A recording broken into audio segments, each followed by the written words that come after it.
So let me call to order the Gloucester Board of Health meeting of Thursday, February 13th, 2025. It is 4 p.m. or thereabouts.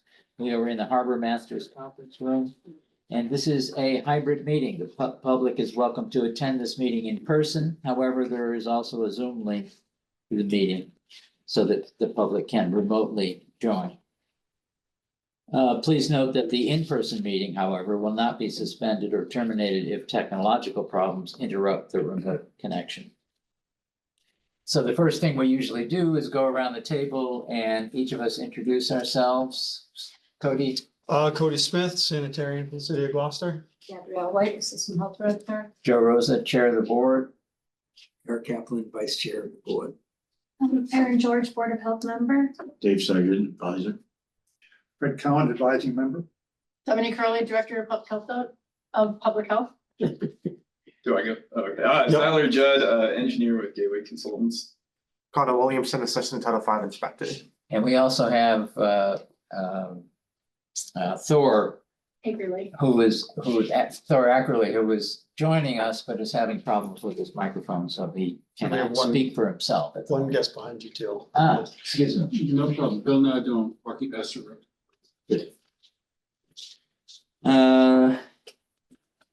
Next item on the first item on the agenda is public oral communication. It's an opportunity for anyone in the public who wishes to speak on an item that is not on the agenda. Hello? Hello? Yep, Hey, Thor. yeah, we can hear you, Thor. Sorry, that's supposed to be a test. Sorry about that. You passed. Cody, is there anyone? I do have Joe Borland on. Joe, did you want to speak during the public oral communication on a non-agenda item? Negative. I'm just here to observe. Thank you. Okay. All right. Very well. And other than that, yeah, no one else is All on. right. So the next item on the agenda is the approval of the January 9th, 2025 meeting minutes. I move that we accept the minutes as stated. Is there a second? I'll second. Very good. Any discussion, edits, changes that need to be made? No, let's go around the table. Thor, if you can hear us, do you approve or disapprove the minutes of January 9th? I don't believe I was in attendance. All right, very good. Joe Rosa approves. Eric approves. Erin. The meeting minutes of January 9th are approved. The next item on the agenda are the minutes of the January 23, 2025 minutes of the Septic Review Subcommittee. I move that we accept the January 23rd, 2025 septic review subcommittee minutes. And who else is a member of that? Thor, I was there. and you were there. Yeah, Aaron I is got there. to You pinch count, it, yes. you count. Okay, so do we I have will a second? second, yeah. Very good. So I was not there, so I will abstain from voting, but Thor, I presume you were there? I was actually not there either, so Okay, we'll have to table that, I guess, because we only have 2 votes. Well, 2 Oh, out of, because Marco was there, but Marco's not here tonight, no. all right, okay. The next item, the actual business of the meeting, regards variance and relief requests from regarding 2 Skipper Way. And are you? All right. Well, hello everyone, and thank you for being here. My name is Tyler Judd. I'm a PE with Gateway Consultants, and today I'm just going to go through 4 projects that are requiring some sort of relief on the property to upgrade existing systems that are in failure. This one, Hold on one second. yeah, I'll wait for it. Say 4 or 1? There's 4. Yeah, we have 4 today. Cody, I can share, do you want me to share my screen with the plan? Yeah, for some reason, it's just not giving me the share settings, but I can. If you can do it, or I can close and reopen for myself. I'm not quite sure. There we go.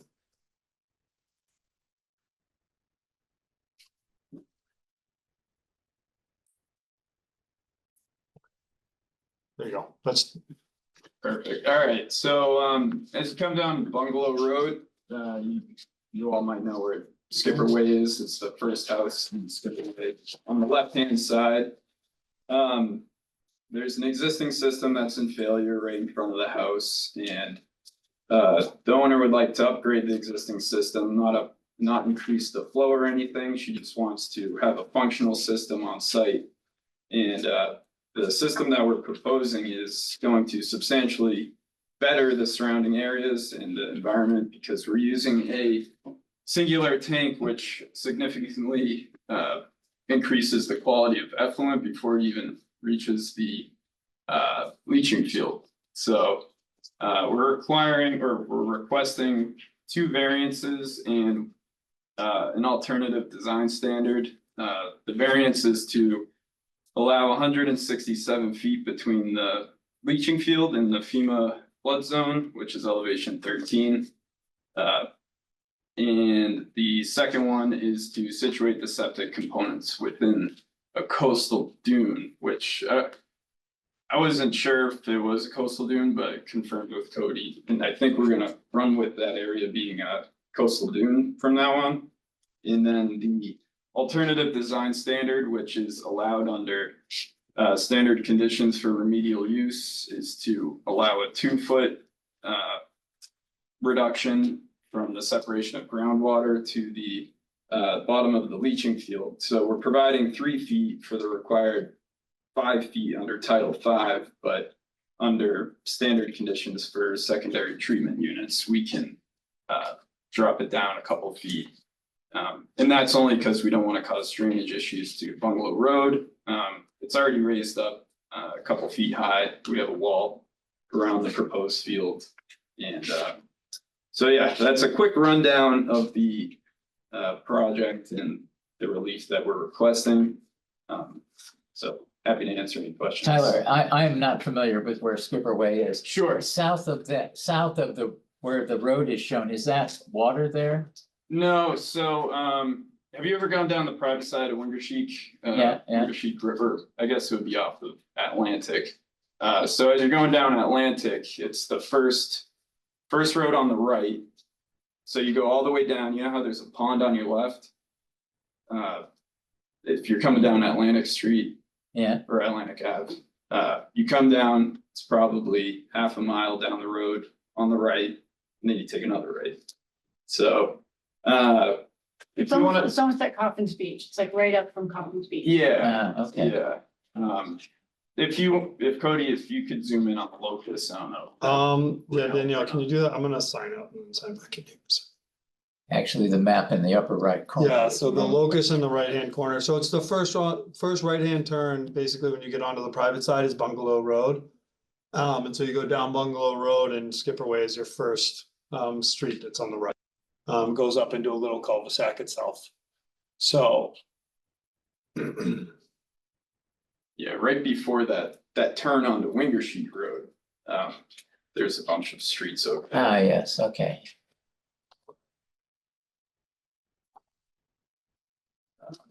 And what is currently there? What's in failure? The system is in failure. It's backed up at the D box, or anyway, it's backed up, so they want to Right. install a functioning system. And like I said earlier, the effluent that's going to the leach field is going to be a lot more cleaner now that Sure. we're installing this singular tank. So, yeah, and so I can elaborate too, if that helps. Yeah. So they do have their, like Tyler said, they have 2 variances to the Gloucester on-site wastewater regulations. One of those variances is because they're in the 200-foot buffer to a zone AE, which he kind of specified they're asking for relief, they're 167 feet where they would need to be 200 feet. The lot is such that, you know, there's nowhere else on the site that they could locate the leaching field to be outside of that buffer zone, and so they have to ask for that variance. So they. Do you guys see this map over here? Yep. Okay, I was trying to give you a better idea of where it is. Thanks, Danielle. Mhm. So they couldn't locate it necessarily outside that buffer zone. The other Gloucester variance is that they are in a coastal dune. The soils in this location are mapped as coastal dune sediment soils, and that's why they're in the coastal dune. It's not an active dune per se. But the sediments itself dictate that it was a coastal dune, basically. And so mapped as a coastal dune, and the entire lot is basically in a coastal dune. And so there's no way for them to move it out. It's an existing upgrade basic or existing system.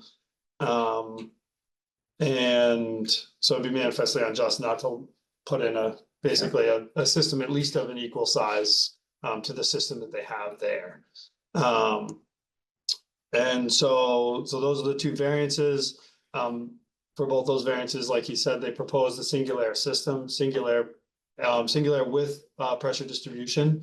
And so that system is a nitrogen reducing technology system, as well as an advanced treatment. And then they get proper dispersion throughout the field because it is pressure distribution. So Yeah. nice equal distribution. The alternative design standard they asked for, the singular system is approved for reduction of 2 feet. Yeah. And so they're providing that. And so for this particular project, my guidance to the board is to approve the relief for both the 2 variances and for the alternative design standard. So. Any other questions, comments? Yes, I, thank you, I'm glad that this has been done, because that's a huge improvement. Oh, And absolutely. it's usual in this area because of high groundwater to have a reduction, to 4 feet of naturally occurring soil, or 5 feet usually. Because groundwater is so high, and these are flat. I noticed that the driveway is fairly close to, where the tanks are, and I'm wondering if there could be some kind of a barrier to prevent people from driving onto the tanks themselves, because they're very fragile. Yep. And the other thing that I note is this is within, it's still filtering systems within 50 feet of a storm drain that discharges to a resource area, and I think that requires variance. And I want to make sure that the HTB barrier goes all the way around, by the storm drain. In regards to that, the drain, it's 25 feet per Title V. And I think we are. So the storm, Is it 25 or? I think you're It's less just- than 25. Yeah. Yeah, that's interesting. Okay, yeah. so when I talked to John about it, because I did raise this point, Yeah. he indicated that the catch basins were catch basins and not leaching catch basins. So they didn't necessarily have contact with the groundwater. And that the sewer lines were modern sewer lines that had good connections, so opposed to like an old press fit type system. And so that's at least why he indicated that he didn't need to call that variance out. Yeah. Um, Is it a 25-foot for a leaching catch basin, but 10? Yeah, I'm just, It's 25 feet for a leaching catch basin. I think under a local, it's 50 feet from a soil absorption system. And that, just that the storm drain line discharges to. It Beal discharges to Pond. Sleepy Hollow. Right, and then to Jones River. And has been a source of septic contamination for quite a while. Okay.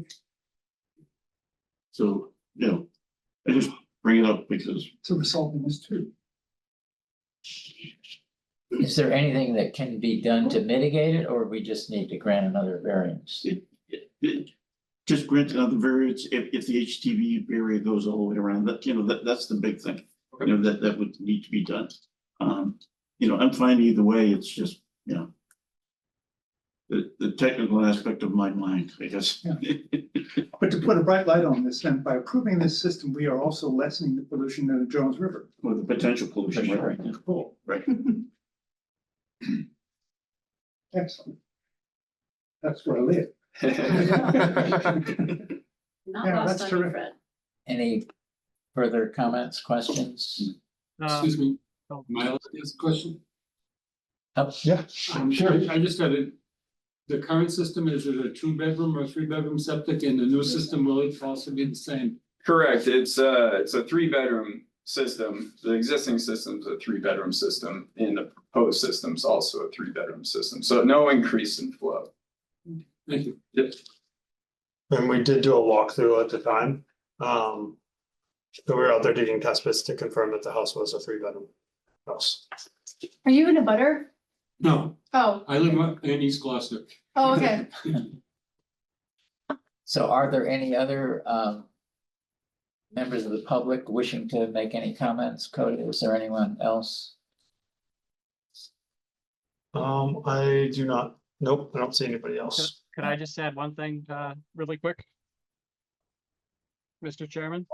Yes, please. I don't think this will have to go to conservation. I could be wrong, but, I would suggest, Cody, just, although it's not in your purview all the time, just to inspect those erosion controls around the catch basins prior to construction, because, given where they discharge, I very often see, silt vents not be installed correctly and be useless. So, just the construction being so close to the catch basins, I would suggest, as a condition, just to inspect the siltation barrier prior to construction, or at least, close to it.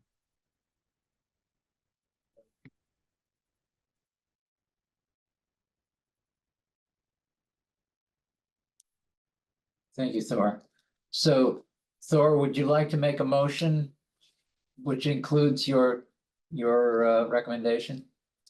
Yep, I'll motion to approve the septic system design repair plan at 2 Skipper Way with the variances noted on the agenda and design plan, with the condition that the sanitarian inspect the siltation barriers around the catch basins prior to construction commencing. Chair seconds the motion. Any discussion?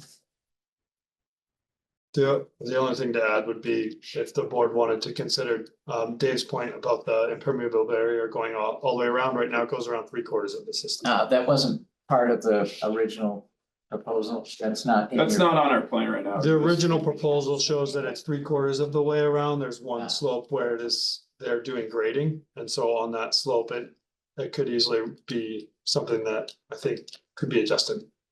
Didn't some kind of barrier to protect the tanks and all sprinkled across. Oh, right, yeah. Like rock, Yeah, boulders, yeah. So let's Very Part of it. Robert's Rules of Orders, but let's amend the existing motion to include the a barrier and Protection on the tanks.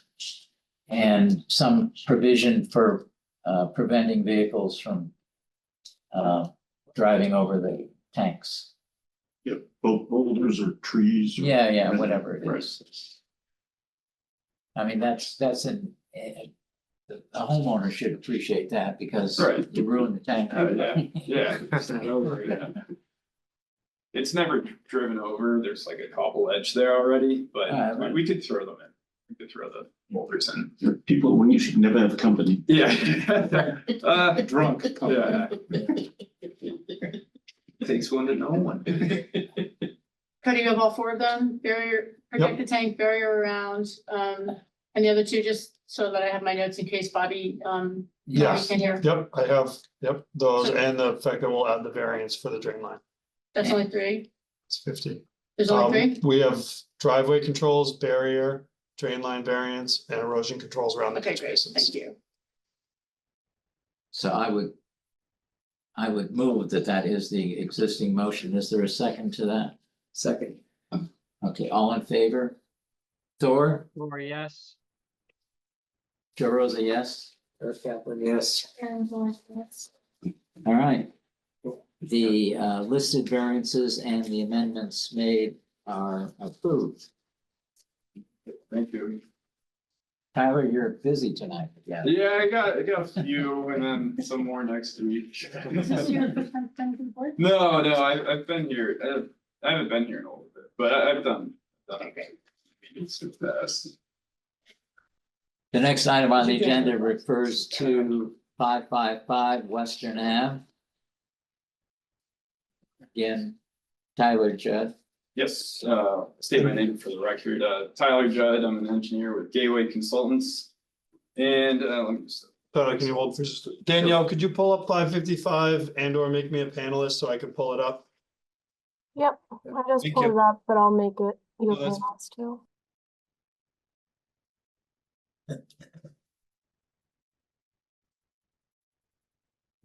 There you go. All right, All good? thank you. Go ahead. All right, very similar situation. There's a current system, however, it's not even a traditional system. It's really just it's like a pit and it doesn't have distribution laterals and all of that kind of stuff you would expect out of a good septic system. So, this is I believe it's a 5-bedroom dwelling. We're not increasing the flow or anything like that. We're still proposing a singular tank, but the singular tank's a little bit bigger than the previous one due to the existing flow coming out of the dwellings. So yeah, basically it comes out of the house, it goes into a singular tank into a 1,000-gallon pump chamber, and then from there it's pressure distributed evenly throughout a 3-lateral leaching field. If you can zoom in on that so everyone can see. It's Yeah, kinda I tough. don't know where that is though. Just zoom in kind of like, yeah, to the center of the page. Okay. Yeah. Right out towards the road a little. Yeah, yeah, Oh. down. And I'm a panelist now, so I can share here. Nice, yeah, so if you look at the rear of the house, that's where the effluent's coming from, and then it goes into a series of tanks, the singular tank, the pump chamber, and then it's pumped up towards Western Avenue. And the reason why we're pumping it back up there is because of the wetlands that you can see behind. So we're trying to get as far away from the wetlands as possible, where there is good soils. And this was really the only area we could test, and we got good soil depths and all that fun stuff, but we're still within the 100-foot buffer to the wetland. So we're gonna still need to go to Conservation Commission after this, but this is the first step in order to get this approved. So like I said, no increase in flow or anything like that, but we're looking for 2 variances and a local upgrade request. The variances that we're requesting are under the Gloucester regulations to allow for the singular tank, pump chamber, and leaching facility to be within 100 feet of the wetlands. And this is also a Title V variance request. And we provide 28 feet, 35 feet, 19 feet for the tanks and for the leaching field. And that's the only variance request we're looking for. And then we're looking for a local upgrade request. And under 310 CMR 15405 1B, we're looking to allow a 17-foot separation between the leaching facility and the foundation. We've looked at every different orientation for the field and we couldn't get to that 20-foot mark. So we're asking for, I guess, a 3-foot reduction there from the leaching field to the existing foundation. So, and then if we were to shift it at all or anything like that, then it's closer to the wetlands. So it's kind of we're in a tight area right there. So, yeah, those are the 2 requests we're really looking for. It's to situate the leaching field within 20 feet of the existing foundation and to situate the septic components, the tank, the field, and the pump chamber within 100 feet. And again, this is an upgrade. It's an This is a upgrade. Failed system, or It's a failed system, it's clogged in the D box, so they're trying to, or it's clogged in the actual sewer laterals, so there's no proper distribution happening. Yeah, I mean, so it is a failed system. We inspected it when we were out there. It's just a cesspool. It's actively overflowing into the wetlands. at times, and so they have been pumping it to try to mitigate that, I believe. You know, when we were out there, it still had some distance between the drop pipe and that, because we lifted it just to do an inspection. When we dug the test pits, I think basically the field is about as far away from the wetlands as they can kind of get. If they move closer to the wetlands, they might have to ask for reductions to the water table or reductions in field size.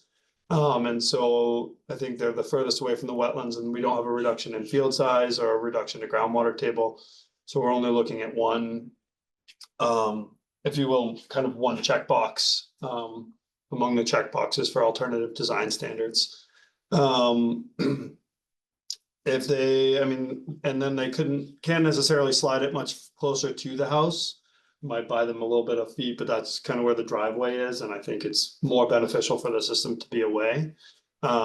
This system is fairly deep, actually. The groundwater table is deep out there, and so I don't think there's a risk of effluent traveling to the cellar wall in this case, because the system's infiltrating deeper.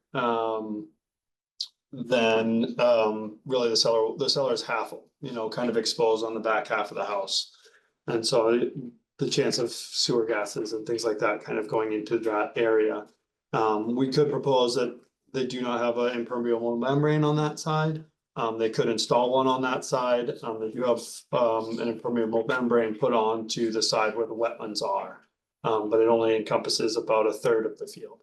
And so if the board felt like they needed a little bit more protection, either for the wetlands or for the building itself, we could have that barrier go around, although I don't know if it's really necessary in this case, given the soil conditions. So he went over the two variances that he's looking for, the local upgrade approval. So my recommendation basically is that we approve both the relief for the septic tanks to the wetlands, and approve the relief for the leaching field, and the local upgrade approval to the building, with the condition that if the board wanted to, we could put the membrane in. Although, like I said, I don't know if it's necessary in this case, given the soil conditions and the height of the cellar walls. It's a marked improvement from what they had, so. Yeah. Other comments, questions? Right, thank you. This will be a marked improvement, and I don't see that there's a need for the, more of the HCV area. I noticed that the elevation, the bottom elevation of the test pit where there was rotted ledge is the same as the wetland. So essentially, you have good depth there and good soil. And normally what happens is, when they built old roads, they did it at the toe of the slope before you got into mucky road. And that's probably the only place where you have good soil, is right there. If you go a little bit further down, you're gonna start getting into, wetland soils. It's very similar to 605 Western that we dealt with, within the last couple of years, Peter Smith's place, where it had to be right next to the road. But what we also did there was we put boulders, because it's right next to the road, to make sure that, Western Avenue traffic didn't accidentally go there, as well as along where the driveway is. If you notice that vehicular traffic could go, easily on the system itself, as well as the driveway could go on the system. And beyond that, the driveway goes past the pump chamber in the tank in the back before it gets to the cottage. If that could be protected too, to prevent people from driving on that. In addition to that, the assessors only noted the 3 bedrooms in the main house. They didn't even notice the 2 bedrooms in the cottage. So the assessors would have to be notified that this is now, 5 bedrooms to, upgrade that there. And was there a walkthrough on this to verify? We did do a walkthrough on the cottage in the back, the 2-bedroom cottage. I mean, it's fairly dilapidated. Right. And we don't know where the sewer components are to it. Yeah. There is a plumbing system in there, and so John felt like because it was an existing cottage, he had to, by law, incorporate it into the design. Okay. So yeah, we did do a walkthrough. It does have plumbing. You can see on the plan that the septic component for that particular plumbing, I think, probably just ran Straight, right, yeah, The cottage itself is on stilts. Yeah. And is uninhabitable at this moment. Probably in the future too. May I ask, please, the cellar portion that is being encroached upon by the leach field. Do you remember in the configuration of the house, what kind of living is going on in the room closest to that encroachment? Towards the back of the house where the porch is, that's where there's like a kind of like a makeshift kitchen and a bedroom and such, like further out towards the road. I believe it's just the stairs that kind of come down and that's a utility area. Okay, good, not a bedroom. No. Thank you.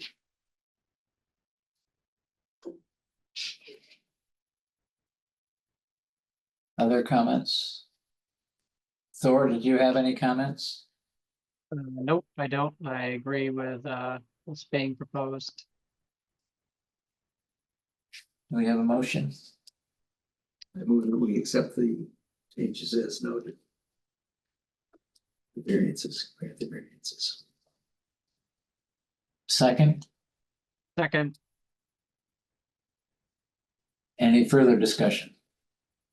So the motion on the floor, as I understand it, Eric, are to accept the variances as written in the agenda. Yes. And maybe put the. So we want the boulders around the system. Right. That would be an addition, so. You agree with that? Yes, I should add that. All right. So the motion on the floor has been seconded that we approve the variances as listed for 555 Western Ave with the amendment that there be some barrier to what the boulders needed by, Traffic, sorry?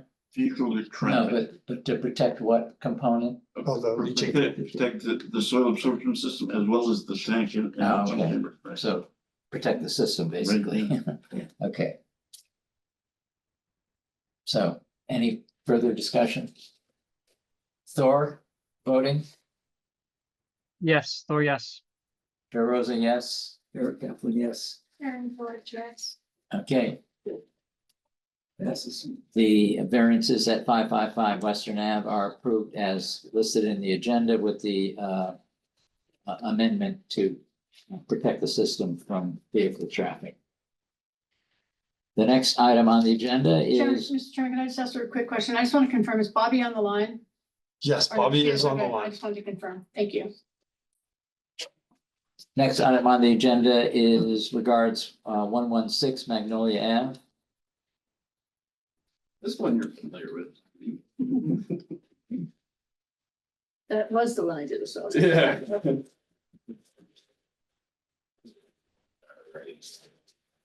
Three. All right, for the record, my name is Tyler Judd. I'm a PE with Gateway Consultants representing this project here at 116 Magnolia Ave. Yeah, so location wise, it's, let's say, halfway, a little bit further than halfway down Magnolia Ave on the right hand side. And so this one we're not requesting any variances or anything like that. It's only an alternative design standard for reduction to the groundwater table.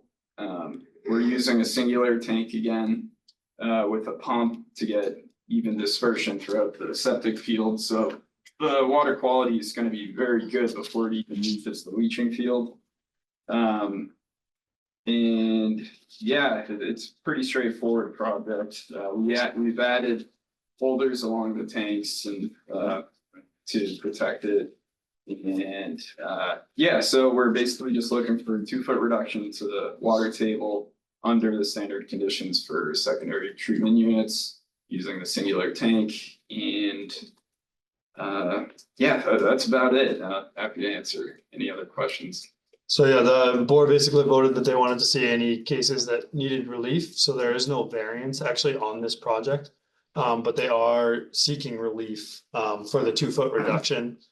Basically, they're seeking relief to reduce the size of the field so that the backyard, I think, is the grading issues aren't such a burdensome, and so their backyard is actually usable. And the secondary treatment unit they're using allows for that reduction.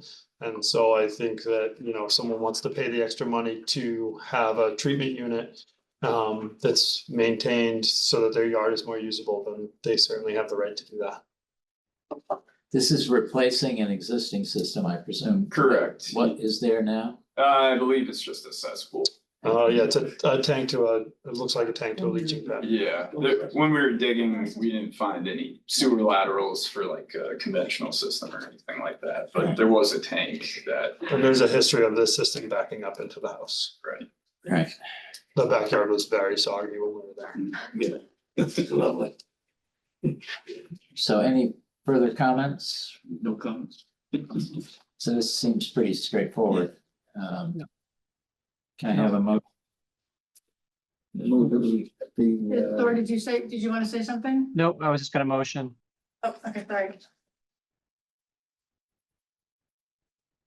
Go ahead, Thor, do you Oh, want me, me? sorry. No, Eric, you finished. My bad. It's it's fine. on you, Eric. He wants you to start. Oh. I move that we accept. I guess it is a variance. Yes, so just relief, It's relief. okay, the relief request as noted. In the design. Second. Thor, you're in favor? Thor, yes. Joe Rosa, yes. Eric Kaplan, yes. Erin, yes. Okay. The request for 116 Magnolia is approved as written. The next item is 7 Seaview Ave.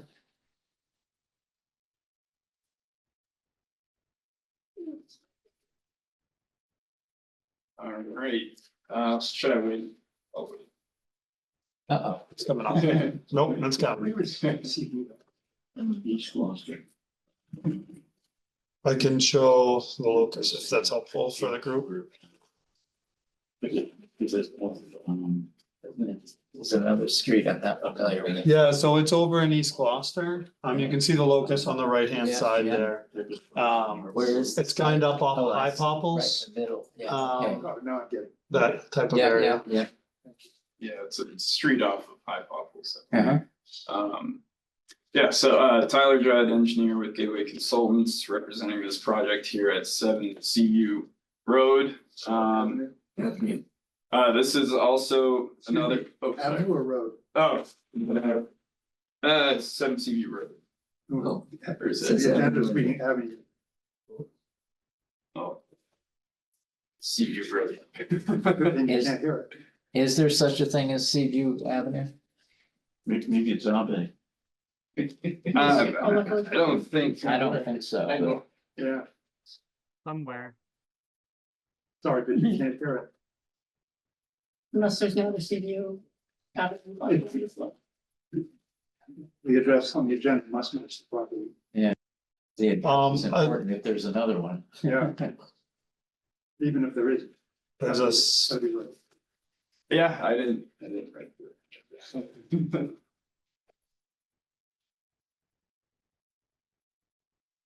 Well, let's- So, I think were the abutters all notified of this? abutters don't need to be notified for this Okay. project. That's not a so- variance? So there is no variance for this project. And so I don't, So this, Cody, am I correct in saying that this falls under, the board's request that you review things? As you're new to the department, that normally sanitarian would just approve, is that correct? correct. And so, it's really a briefing, and opportunity for the board to weigh in if they disagreed with the assessment of the, of the sanitarian. So I wonder if we might be able to waive the fact that there's a difference of a naming convention here, because it's not a hearing. It's an agenda item. It's, typo on an agenda item. I think in this case, there is no Seaview Lane, there's no Seaview Street, there's no Seaview Ave. In Gloucester, so there's only one Seaview. Seaview Road, Yes, which is Seaview Road. that's good, but it is important in general for the public to be aware of what's being discussed at the meeting. Says it on the Sorry. document, on the document. On the document, it's correct. It's And a all the typo by information, me. all the information that we sent in the packets to all of the board members, it's road, it's not avenue. It's Right, literally right. typo on the agenda. But the agenda that's publicly available is, That's good. should be correct. Accurate. But I agree that this is not a dramatic request. Correct. And so if everyone on the board is comfortable with proceeding as listed, I'm happy with doing that. Any objections? Thor, you okay? Have we Yes. lost Thor? Yes, I am. All right, thanks, Thor. He's just muting. Many things. I All do right. apologize for that, board members. Yeah, it's all right. So do you want to, Tyler, do you want to go through them? Yeah, please? yeah, I'll explain it again, or I'll explain it similarly to the last project that we were discussing. It's another failed system, except the failed system is off the property. It's not even on their own property, so they somehow got a deed, I don't know how many years ago, or somehow got a what's it called, an easement to put it on somebody else's property. But anyway, they want to have their own septic system on their own property for easement or for ease in the future, for all future documents, stuff like that. And so that system's failed off the property, and they would like to use a singular tank with the pump pressure distribution and field using infiltrator chambers in their own property. And we're requesting, I believe it's just an alternative design standard and a local upgrade request. Which the local upgrade request is to situate the leaching field 10 feet away from the existing foundation using using a barrier. And then the alternative design standards is to reduce the 4-foot reduction to the water table down to 2 feet using the singular tank, and then to situate the soil absorption system in a area with less than 4 feet. This entire property is one big piece of ledge. This was the most amount of depth that we could get when we were doing test pits, and that's the reason for that request. And the reason we're asking for a 2-foot reduction to the water table is because it's already very high. So if we made it any higher, there's going to be a really big drainage issue for Seaview Road and also the existing dwelling that's there, which we're trying to avoid. Like I said, it's one big piece of ledge and it's up high, so we don't want a mounted system and then all this water starts pouring down onto Seaview Road. But yeah, that's pretty much it. It's similar to the other projects that we were discussing. So if I understood what you said a Yeah. minute or two ago, the existing leach field is on someone else's property. Yes, That's being abandoned. it's being abandoned, yes. Does that have any detrimental effect to the owners of that property? No, they all have separate. Joe, if you like, I can add a little bit to that, Joe, if this is helpful. So when they carved up Seaview Road, however they carved it up through the planning department, they set aside, if you look, this back lot, it's got this kind of funny triangular shape. And so on this back lot, there is actually 3 systems. 2 of the systems are for houses that are actually across the street on Seaview Road. And 7 Seaview has access to this system. And so the lot itself was set aside for homeowners to have a septic system. It's not like a It's not system. a buildable lot. It's not a buildable lot. It was set aside during the development of this cul-de-sac. I would say I did not like do a deep dive into the history, but in 1984, roughly when this system was installed, whatever the developer was, this is what they proposed. So at 7 Seaview, there's very, very limited soils. I took photographs of the 25 inches of soil so that we had documentation to show that we had that much soil, but there was additional test pits that were dug on this site, and so because this back lot's there, he could still reuse this back lot if he wanted to. He wanted to kind of be in control of his destiny and locate it on his own lot, which if he has the soils to do it, I feel like he's allowed to make that decision. The advantages to moving off of that shared lot is it gets it actually outside of a wetland buffer zone. That lot itself is in a wetland buffer zone. There's currently probably one system there that may or may not be failed. And then there is a system there that's been updated to a Presby system. Right.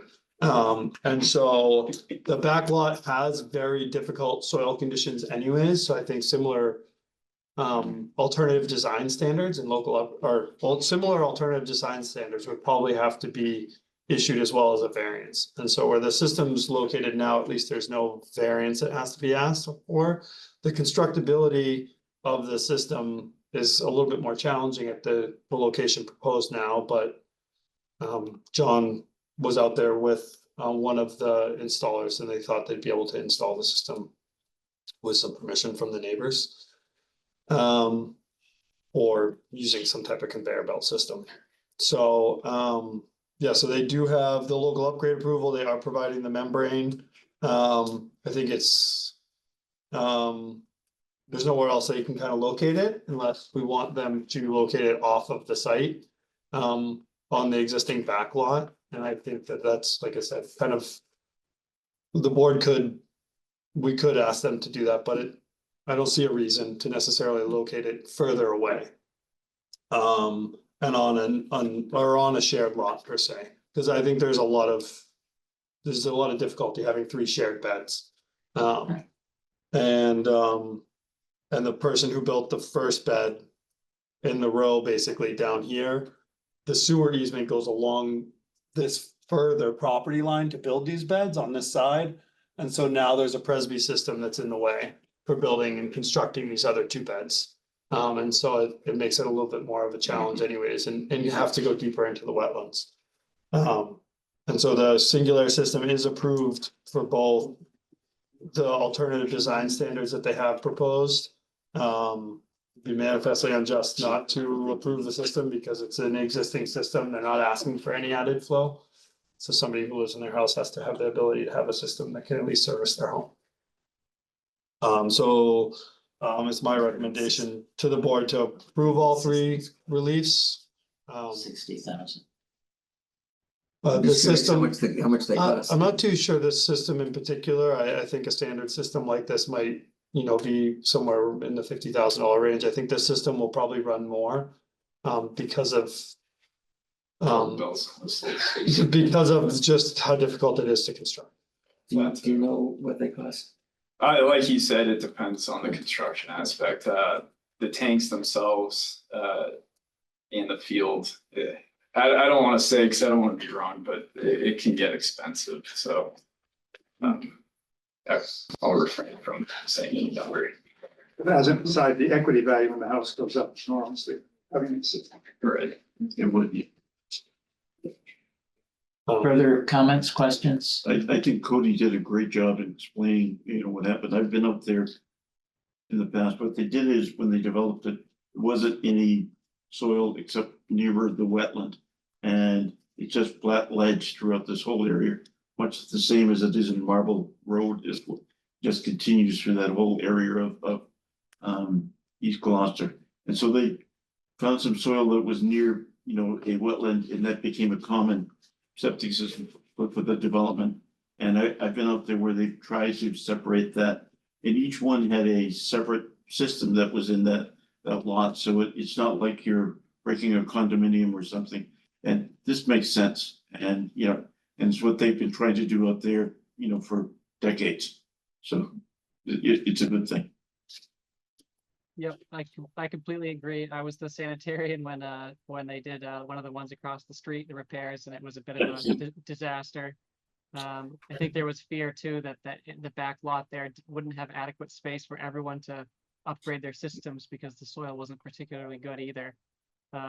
So probably it's definitely for the best to keep it where it is here in this lot. So do we have a motion? I move that we accept these are not variances either.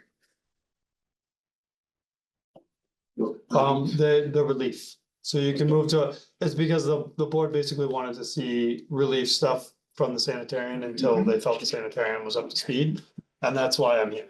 And I would add that before you guys move, I would say that, move with the condition of the correction to the agenda item from Ave to road. So I move that it be changed to C7 Road and allow the relief requests. As As written. written. Thor, your vote? Or yes. DeRosa, yes. Or Kaplan, yes. Aaron George, yes. Okay, all the I don't remember. requests as written in the agenda are granted. So Tyler, I think you're done. Yeah, Yay. So see you guys next week. Right? I'll see you next week. Yes, on Friday. Yeah, 3 and 4 next week. Yeah. We have 3 for next week. Yes. Perfect voice for the recording secretary. Oh, God. I don't like listening to myself talk on tape. Most people don't. Thanks, Tyler. Yeah, Always thank you all. imagine you sound much more Yes. important. We'll just pause for a minute. I'll pick back up and then.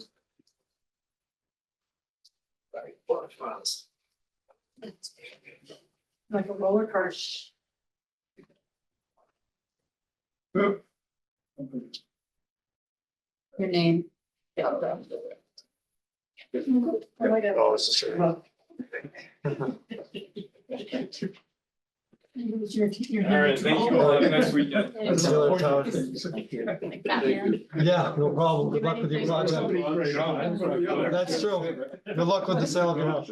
That I too. think he's the owner of 7 Although he said he was from Rocky Hill Road, so I'm not. All right. Dominic, over to you, I guess. Alrighty. Well, sorry for popping in here at the last second. I just want to give you a few updates and Gabby, I'm hoping I'm not overlapping with anything you're saying, but I've already looked and I don't think I am.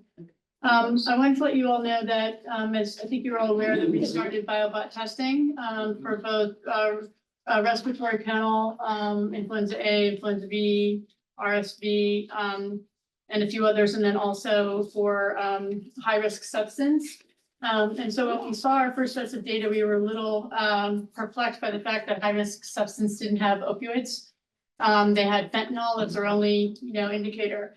And so we reached out to biobot and talked to them about the fact that, for us, being able to measure opioid and measures in our city is a pretty important part. And so they presented us with a no-cost opportunity, which I'm pretty excited about, whereby if we will, which we've already said we would do anyways, which is, we are allowing them to use our respiratory data to serve an analytics panel that they will use for research and other purposes in their product development, giving us access to advanced analytics ahead of their product, which is, sort of like a beta customer in that respect, which is helpful.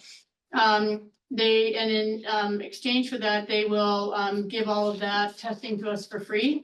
And then in March, they're going to be bringing the opioid panel live, and will give that to us as part of our existing fee structure, which is wonderful. And the reason that the opioids weren't included in the first panel is because metabolites are very difficult to measure, so they had to really develop a new method.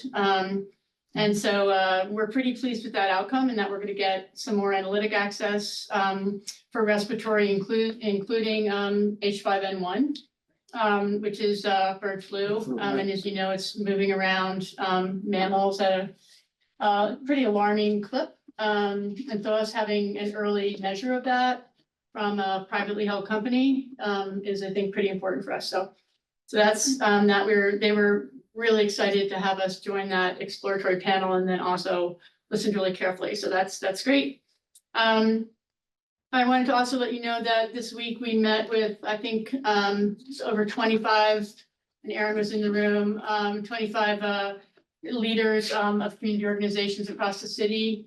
Meeting with them, the mayor, the chief of police, the school superintendent, our director of Gloucester, for public housing, and then also Jason Andre from Addison Gilbert, VP of Ops at Addison Gilbert, meeting on matters of immigration and helping the community understand the role that the municipality plays in that, which is fairly limited because it's a federal law, not a state law, and we don't, we don't need to or have any role in playing surrounding how the federal government might come and extract people. But we did have a nice information exchange. All of those department heads spoke about the impact of immigration law on their particular area. And then we went around the room and other community leaders weighed in. And so we're gonna, just sort of set up a centralized location where information can be exchanged, probably via the public library, which runs this website that I always forget, forgive me, is it Gloucester? What's it called? Connections. Thank you. And Gus, our former technology manager at the library, thankfully you're in the room. Gloucester Connections, which is a nice way to be sure that centralized information is being disseminated and accurate information is being disseminated. So that was helpful. Erin, I don't know if you want to add anything on that. No, I heard extremely positive feedback from folks. I thought it was helpful. I think the presence of the mayor and the chief of police were really welcomed, as well as the commentary they provided. And I know people appreciated your facilitation at the meeting, so I've only heard good things. So, Okay. yeah. Okay, so then the other update is that the state is moving forward with us to provide contracting to provide funds and directions surrounding compliance to SAFE 2.0, which is the local and regional public health initiative that's driving public health excellence. That Governor Healy signed into law with funding connected to the same. We are talking actively with Manchester by the Sea, and there's rumors that Essex also wants to come join us, but we would work as a collaborative set of communities, taking state dollars to help us be more effective in all things in the area of public health excellence. So everything from the work that we do that you see in this room from the inspectional services side to Chelsea's team on the prevention side, and all the things that we can't get to operationally and topically. So that is moving forward in a calculated way. Thus far, we have the mayor's approval to engage in a contract whereby we can receive funds from the state. And the next action is to frame out, and I will of course bring the recommendation before the board, frame out how we want to operate across these communities and what initiatives we might want to take on, and gain your alignment on that before we move forward. But that's probably about $300,000 to $400,000 a year that we would be the administrator of, and working across 3 communities to move our efforts forward.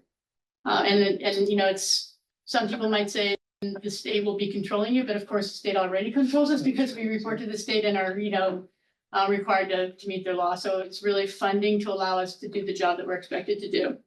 But we still need to be very careful about what our promises are and the distraction that it might be for the work that we do, because we're fairly small as it relates to that. Any questions on that? Rockport included? Rockport is in a different one, unfortunately. Because some of them formed well before my time. I said, And we were sort of odd people out up here.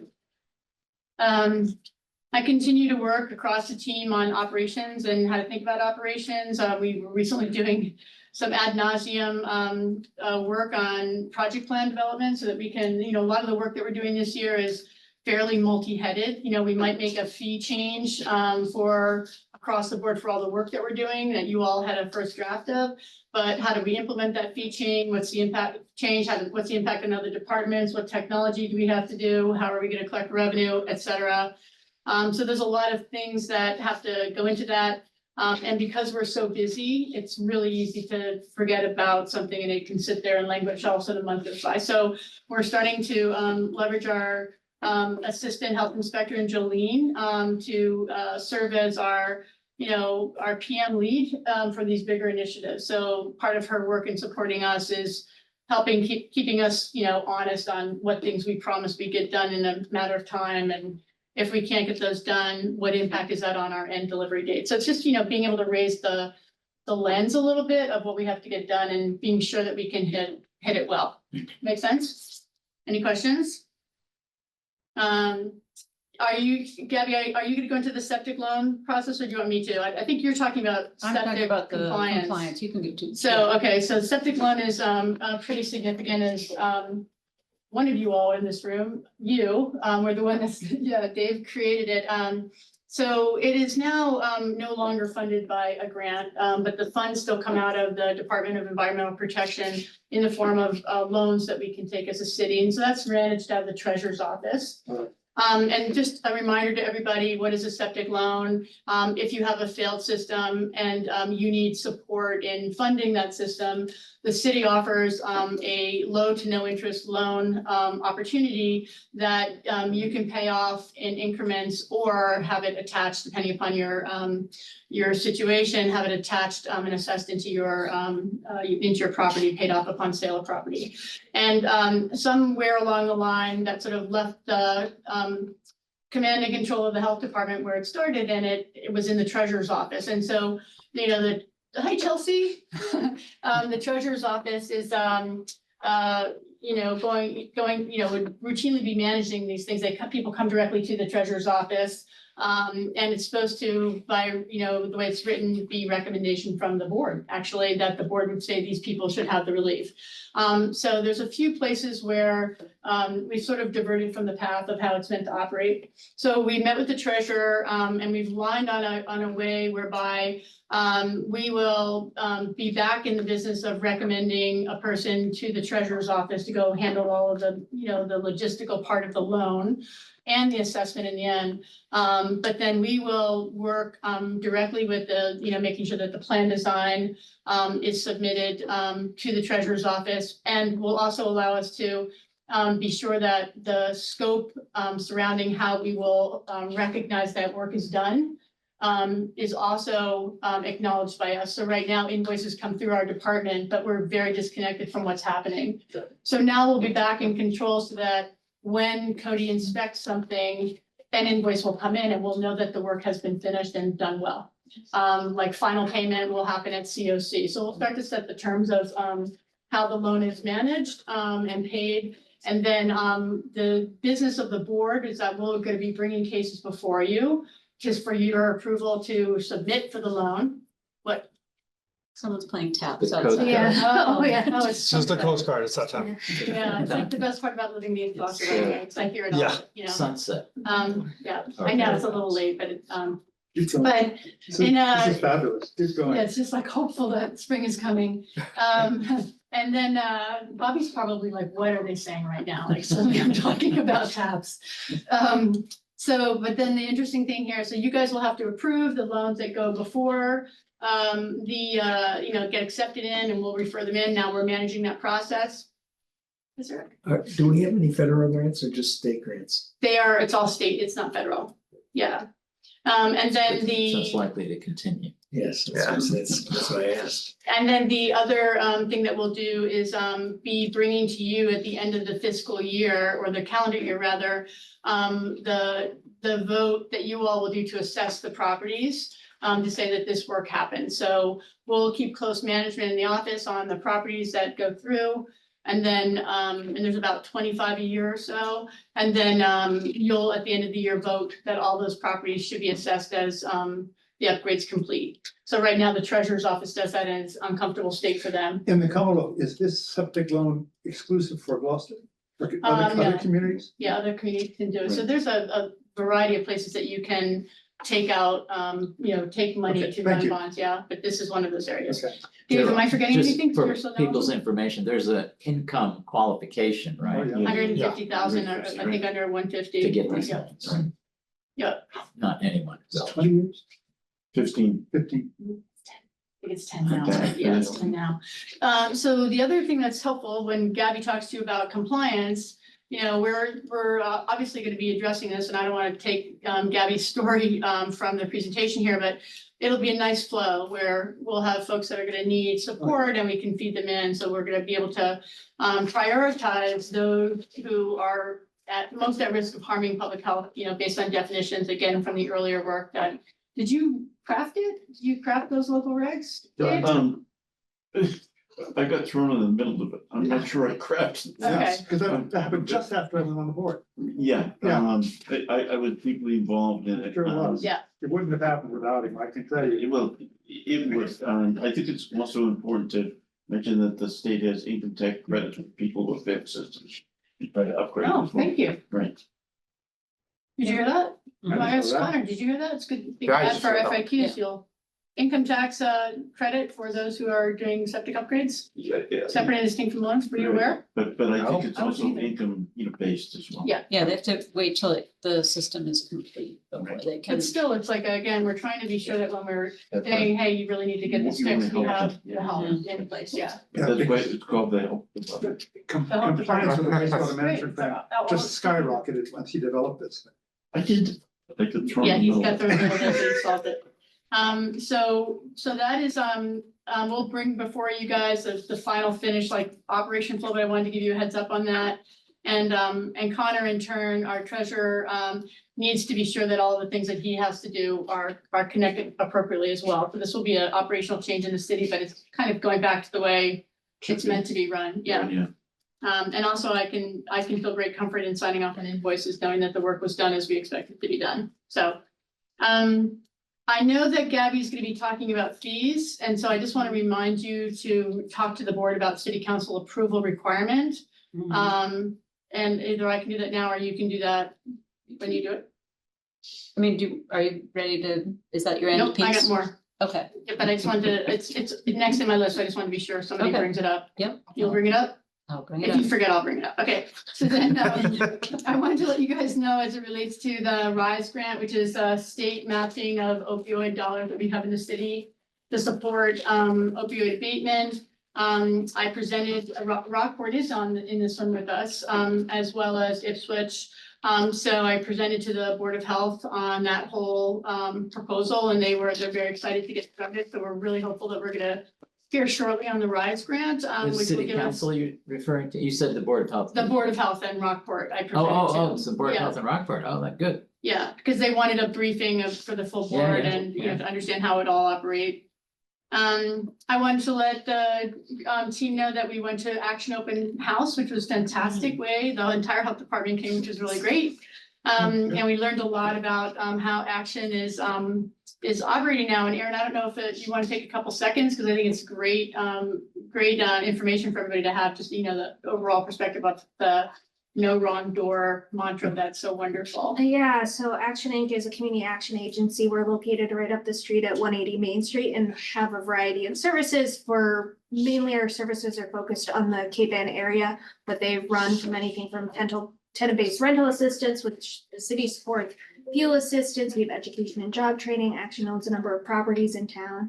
And we recently renovated the first floor of our building, so it's actually completely accessible and open to the community, and had lovely representation from the health team to see it, and we're really excited for it. So we're getting a lot more foot traffic and hope it continues.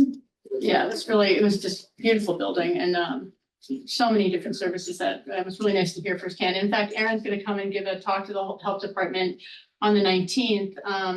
And, provide a deeper briefing on how Action's operating so that we have a good understanding of all the services that, it's a pretty lead community organization to support a lot of the health services in our community. So we're excited about that. And thank you, Aaron, for doing that. On the 19th also, we are going to be joined by the Community Impact Unit, Jeremiah Nicastro, who's going to be giving us situational awareness training. So we have a pretty new staff.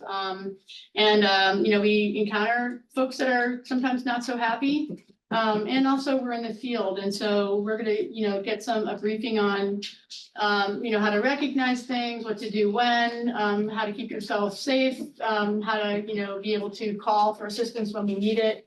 And some of the newer members of the building department and community development and the rest of the CADA folks are going to join us for that meeting as well.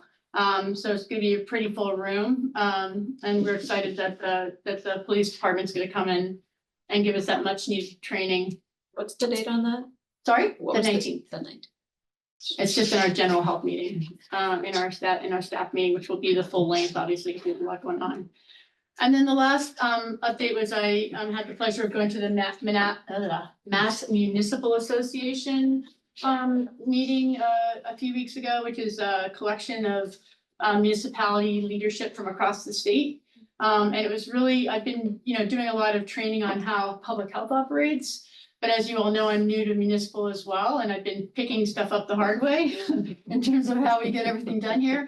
So it was just really nice to go and spend 3 dedicated days literally learning about the business of municipal and how it operates, meeting other municipal officials and spending time with our own, some of our city council members, as well as, the mayor's office as well. So it was really a really great opportunity for me to have some good learning. And so that was my month. Lot more going on, but those are the big ones. Is that all? Busy at all. Yeah. Yeah, You want me to go? it's up to Joe. He's driving. Oh, I'm sorry. Yeah, by all Okay. means, yes. Wow, okay, great. As Dominique was speaking about, we've got many projects sort of interdependent on one another right now, which is requiring a lot of coordination. The first thing, we've updated you on all of these prior, so this is just an update where we are in time now. The new fees that we're proposing that have not been addressed, I think the last time they were adopted was 2009. So there's some significant changes. I think it was 52% for the CPI. Times have changed. So we'll be presenting before the city council. And I think the part that you wanted me to mention is that it is not, while it is not required, it's something that has been done historically. So, and again, I'm thankful to have historical board members here as well. So I should have just said it before. So we've confirmed that there is no requirement in our city ordinance or our charter that says the health department needs to gain approval like all other departments do from the city council. Exactly. Okay, and we can't find anything in our regulations or in any state regulations that say it's required. So I believe it's a board vote. And you all have theoretically already reviewed them and said, do what you need to do so that you are, I think we presented the entire process to you a few meetings ago, right? And you all said, go forward. So we are gonna respect the fact that the city council wants to know about it, primarily because it has revenue impact on the city. And take their, their feedback, but it's not required. It's your vote that is required. And so I don't know, Joe, if you want to, knowing that, take another look at things, or if you were fine with us, briefing you all, but at the same time proceeding to brief the city council. Yeah, I'm fine with the latter. Okay. You have the last word is ready to be unveiled to us or Yes, not? pretty much. Right now, we're just working on a slide deck. I Okay, can, summarize it. so should we wait till the next meeting to approve things or? So you already voted to approve them. You Ah, guys, you yeah. did, but I'm just saying that when you did that, you thought that the city council was the ultimate voting authority. And so Right, I don't, because you are now the voting authority, I don't know if you want to have another look at them. Our approach is still the same. We've just, we have more information to be sure that we're honing in on the right number for each one. And I would say that there's only 2 call outs that we've changed significantly, and that is the way we are gonna, the fee structure for food and the fee structure for septic. And they will have more of a relationship to the time spent to do the Right. activity so that we can recoup the cost. Right. Not pay for service, but more aligned with. exactly. I think explaining that to the rest of the board members, I've seen the sausage making, so. Oh, right. It's, there used to be just single fees attached to pretty broad areas of, so some people were being asked to pay a lot of money for a relatively minor thing. And people with major issues paid the same amount. Correct. So an example would be a retail market, like a CVS or something, would be $250. As well as For a food inspector. for a food permit. as well as the supermarket or the hospital or so one might take 6 hours 3 times a year, and one would take one time of year 1 hour, but they had the same fee. So we structured, developed a risk-based inspection model, which is what the state and the FDA use with that language. And now it's all spelled out by time equals cost. So, and very similarly, we did for septic by complexity of system. Right, exactly. So the point is that, yes, the dollars are going up just based on inflation, if nothing else. But they're now attached to, the actual fee is attached to time spent on a particular issue, Mhm. which is, I think, makes perfect sense Right. and should make the argument to city council, if one need be made, that these are not just willy-nilly increases that we Right. all Right. like to have. Right, and as you can see from like the septic cases that come before you, the real complexity of these reviews that are Right. being done, and they take a lot of time.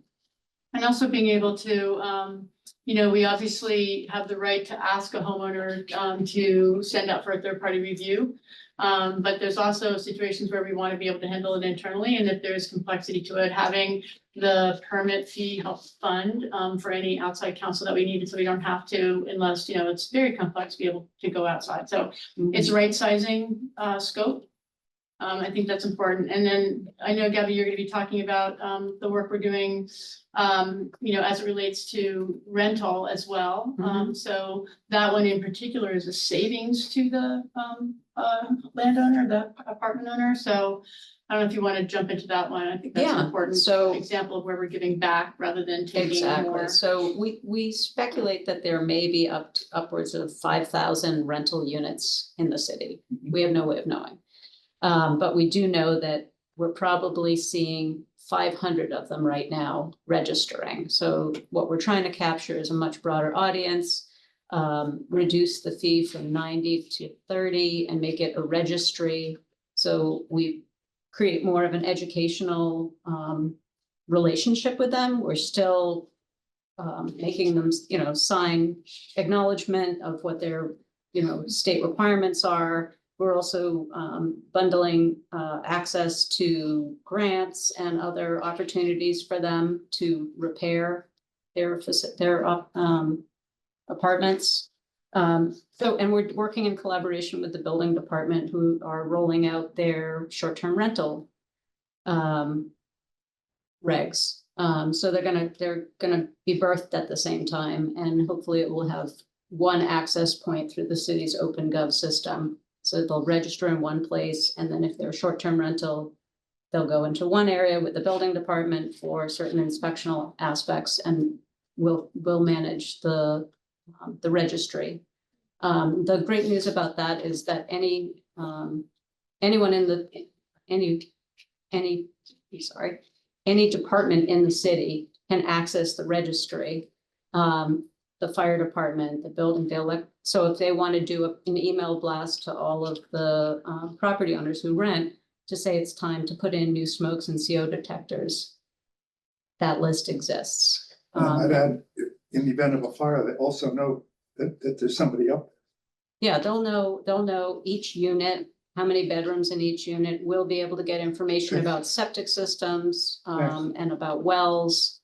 So it should be a great asset to the city. But there will be no legal requirement for people to join the registry.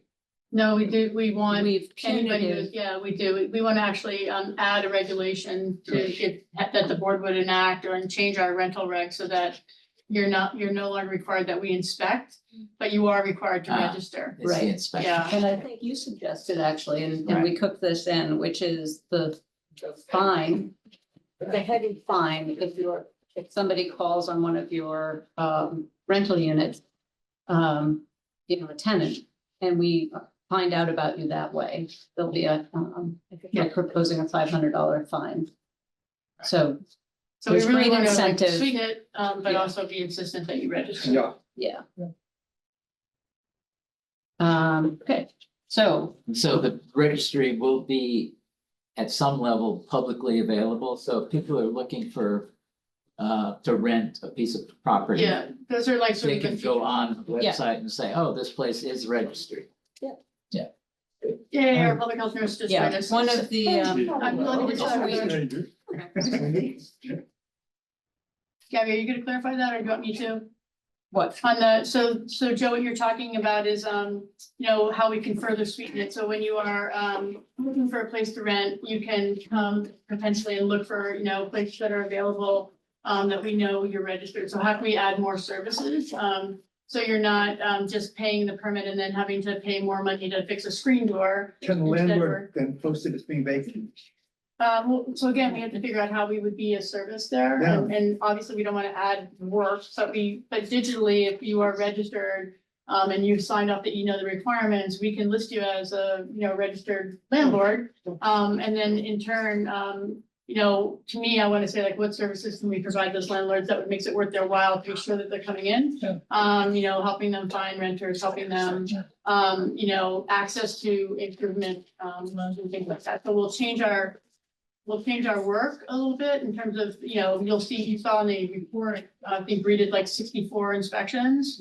That's a lot of time for not a lot of value, for the people that tend to be compliant anyway. So instead, and there's a lot of cases that languish because we don't have the time to get to them. So Bree, our senior health inspector, will be focusing more of her time on cases where there's, you know, they're often quite complicated and take a lot of follow-up. And so we'll be able to more quickly manage those cases because we'll have the free time to do it rather than doing, you know, inspections that frankly are almost 100% repeated by the building department. So then the building department will be doing them. So, particularly in 3 families now as well, the building department is going to be taking on obligation to inspect them too for the laws that they're attending to. So it becomes really duplicative and it's a sort of waste of manpower, waste of taxpayer dollars. So we would really want to be able to pivot the focus a little bit. Take it away, Gabby.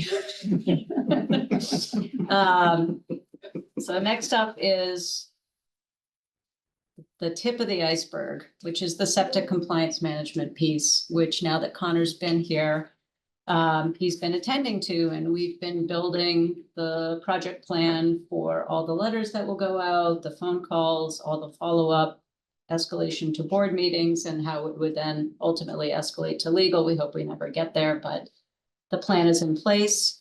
One of the things that we've leveraged is, I know you recall, and I would talk a little bit about the DNA testing that we did for Good Harbor Beach, and we've continued that all winter. But we also did some DNA testing over in the area of Niles. And so that has allowed us to focus our attention on a small area right now that we are preparing letters for areas that we believe may be due to lack of maintenance and potential failure, contaminating a wetlands area and a stream. So letters will be going out to those folks requesting a Title V inspection so that we can hone in on what might be happening there. Is this how the Good Harbor Beach is getting contaminated? No, this is unrelated to Good Harbor Beach. This is just, we started doing DNA testing because of Good Harbor Beach. So we had a contract with a lab in New Jersey. And since we had the capacity to do it, we looked further afield in areas we thought were other areas of concern. We had met with Dave Sargent at length to talk about some history there. So we put the microscope there and didn't like what we saw. So we're doing some digging, and we'll be doing some enforcement, and Connor's been doing an amazing job. It's you keep pulling the string and there's more there. So It's still on. yeah, but I think we'll probably be aligned to move forward after we meet with legal to make sure that they are aligned with us. Just in terms of process, not in terms of not the work that we've been investigatively is appropriate. It's just making sure that we have all of our actions are defensible in our move to help people be compliant. Yeah. Yes, Because ultimately it'll end up on their desks if they're not, and they have to have all of the right things in right. place. And I think that's something we're trying to cook into all of our processes.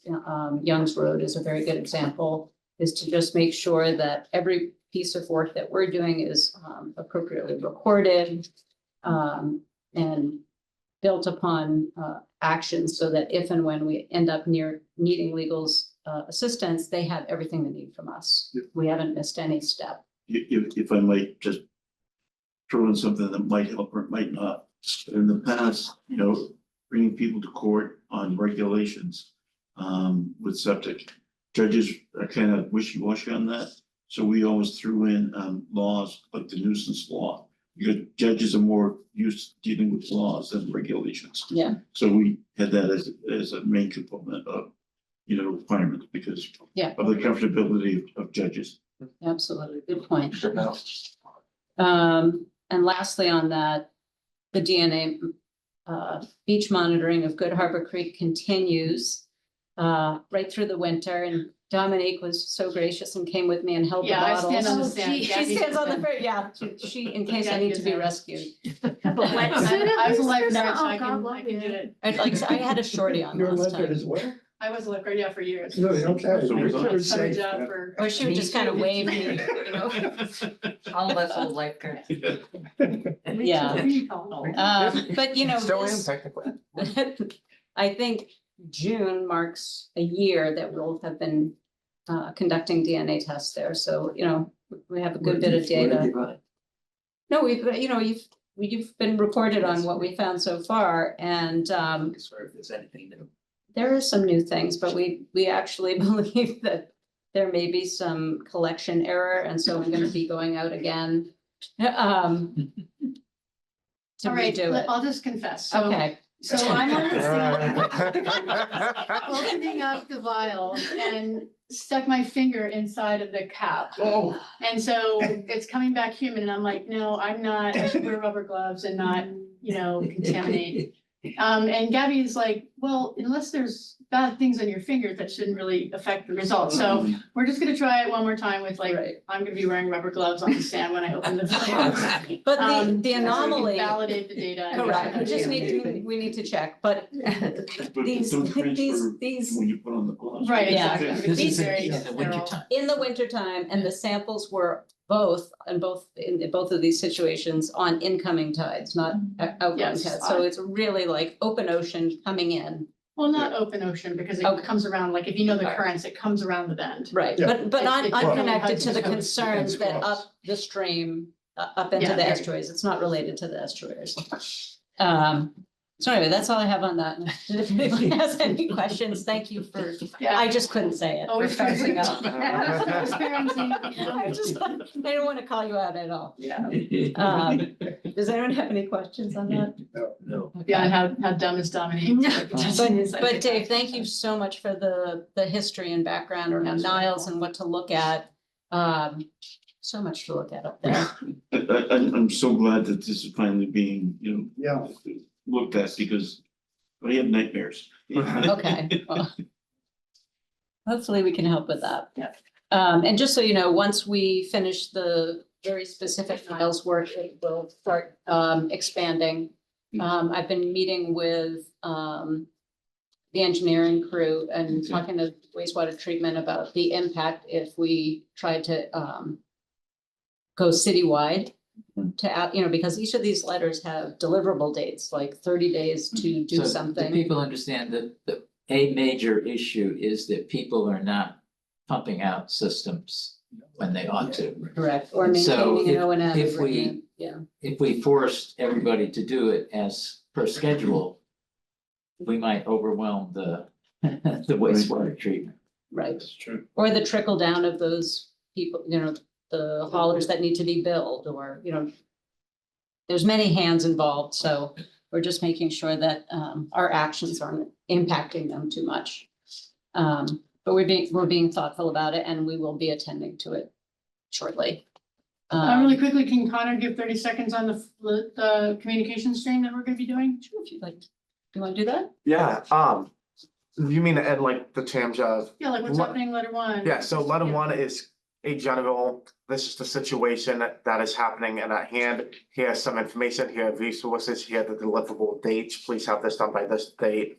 Here's the contact information. Letter 2 is you have not responded to letter 1. This is not this is not a one and done, we're going to keep sending letters. If it gets to letter 3 is a summons before the Board of Health. Please respond by this and this date, with, you are either getting a Title V pop out, etc. Letter 3 is a summons to the Board of Health. So they'll come before you guys and state their case as to why they feel it is unright for them to have to comply with what we're asking them to do. And if they do not do that, then they will be hearing from legal. So legal will be giving them a summons of sort of, hey, you guys have not complied with, an order from the Board of Health. Because of this, we are going to impose fines or whatever structure they These see guys do fit. fines, so you guys will impose the fines, and then legal will enforce the fines, but also be able to take them to Take them to court. right, to insist that they have this work done. Right. Yeah, so for the first wave of letters there's 2 main parts of the Niles project. It's the inner circle, the ones right across the stream, interfacing with wetlands the most. And when all said and done, when we have some more updated package, there's going to be 29 letters going out in that first blast. And then outside there's, 70, 80 that need a little bit of a closer look, but those will be more just pump out maintenance. But that inner circle of 29 letters is the people that we're most concerned about based on, a scale of severeness of, proximity to wetlands, interfacing with streams. If the wetland that they're interfacing with is also connected to the stream, if that could be trickling down, age of system pre-1995, when looser regulations. So there isn't just you guys being targeted for whatever reason it is. There is a set in stone metric that we are assessing people's vulnerability levels by, and that is why you're receiving these letters. Like a ranking. Yeah, Okay. what's important to note is that of these 100+ properties, 120 Mhm. approximate, none of them have been complying with maintaining their system. None. That's who we're targeting, not just the people that, there are a few that have There's actually, probably some reason why they don't want people looking. maybe, Yeah. it's all wetlands up there, I know, so. Yeah, but there are, some properties up there that it's not the entire area that, hasn't done anything. There are some properties that they had a pump out 3 weeks ago. They are not included in that blast, just Yeah. to, Mhm. And also we're adding a phone call, just to Yeah, be sure, sorry. like, After letter didn't read two. the mail, didn't read the mail, now we're gonna call and say, listen, the next step here is to bring you before the board, and we really want to be sure you understand what's going on here, so personal outreach to every home as well. Yeah, there's also a frequently asked questions document overviewing all things septic, pump Pump out. outs aren't that expensive, but they do cost money. That's right. The septic loan doesn't cover. So We have- it does after you're involved in the septic loan process at point of installation, because you can't be granted the dollars until the approved design plan and the failed Title V is submitted. However, one of the things that benefited us when we met with the treasurer was we talked about, this is costier and there could be some financial considerations. And so he was gonna look into whether or not we could have sort of a mini Title V loan, right? So that if there was an incident where people didn't have the dollars, let's, be supportive of that work. And also looking at whether or not even maintenance in general, not that the health department would take on the obligation of maintenance, but that there might be services that could be offered, that could be, perhaps assessed on your tax bill rather than coming out of your pocket at X increments. So he's looking into that. I don't know if any of that's possible, which is why I didn't really want to bring it up until it was, but it's still, we're trying to find any place we can to help folks be compliant. Does that answer your question, Joe? Yeah, I mean, you cited just in this small area over 100 Yeah. sites that are delinquent. It's, In a very if we sensitive. go citywide, it's gonna be I don't know lots. that number. What is it, 35% are compliant or something small? the numbers been varying as we've been getting more data, but about that, So under 50% of people are compliant, yeah, definitely under That's it. 50%. Could say that. significantly under 50%.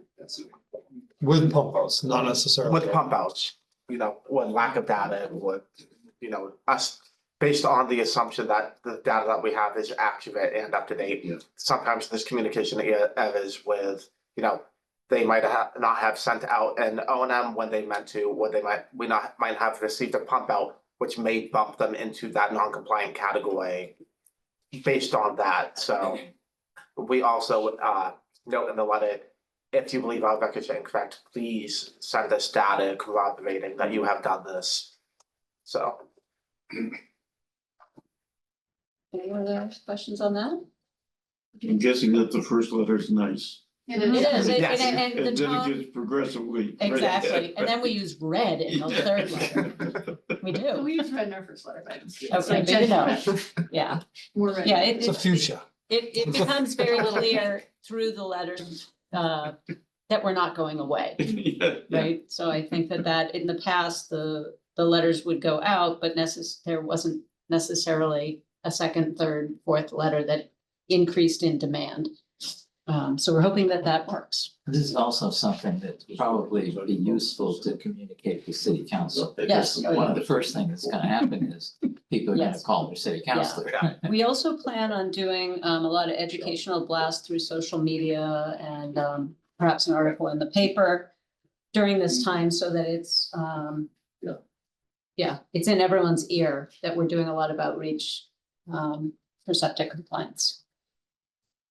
Okay, so perhaps you've noticed, I don't know, that each of the regulatory reporting now look the same. So you should be able to follow them a little easier. Sorry it's taken so long for them to kind of get that way, but they are that way now. Can So you say, I think it's important to say why they're the same, like what are we because doing? you called it out. Huh? No. Because I called it No. out. I'm just joking. Why? No. No, I did insist on it, but it's an attempt for us to understand our volumes managed. And be able to always consistently look at what's in the door, what's waiting to be touched, what's in process, how long it's taking, and then how many have we completed, so that we can start to break down where things are broken, how we can improve.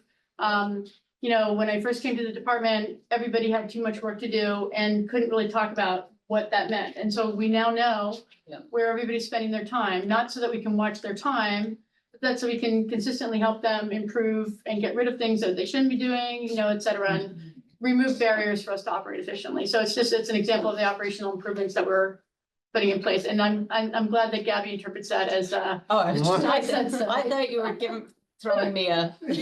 I thought it was an inside joke. I'm I don't sorry. operate It's that also way. the best way to make a persuasive argument for. Certainly new is. hires. Oh, absolutely. Certainly is. Yeah, Or just for maintaining our staff levels. Yeah. yeah.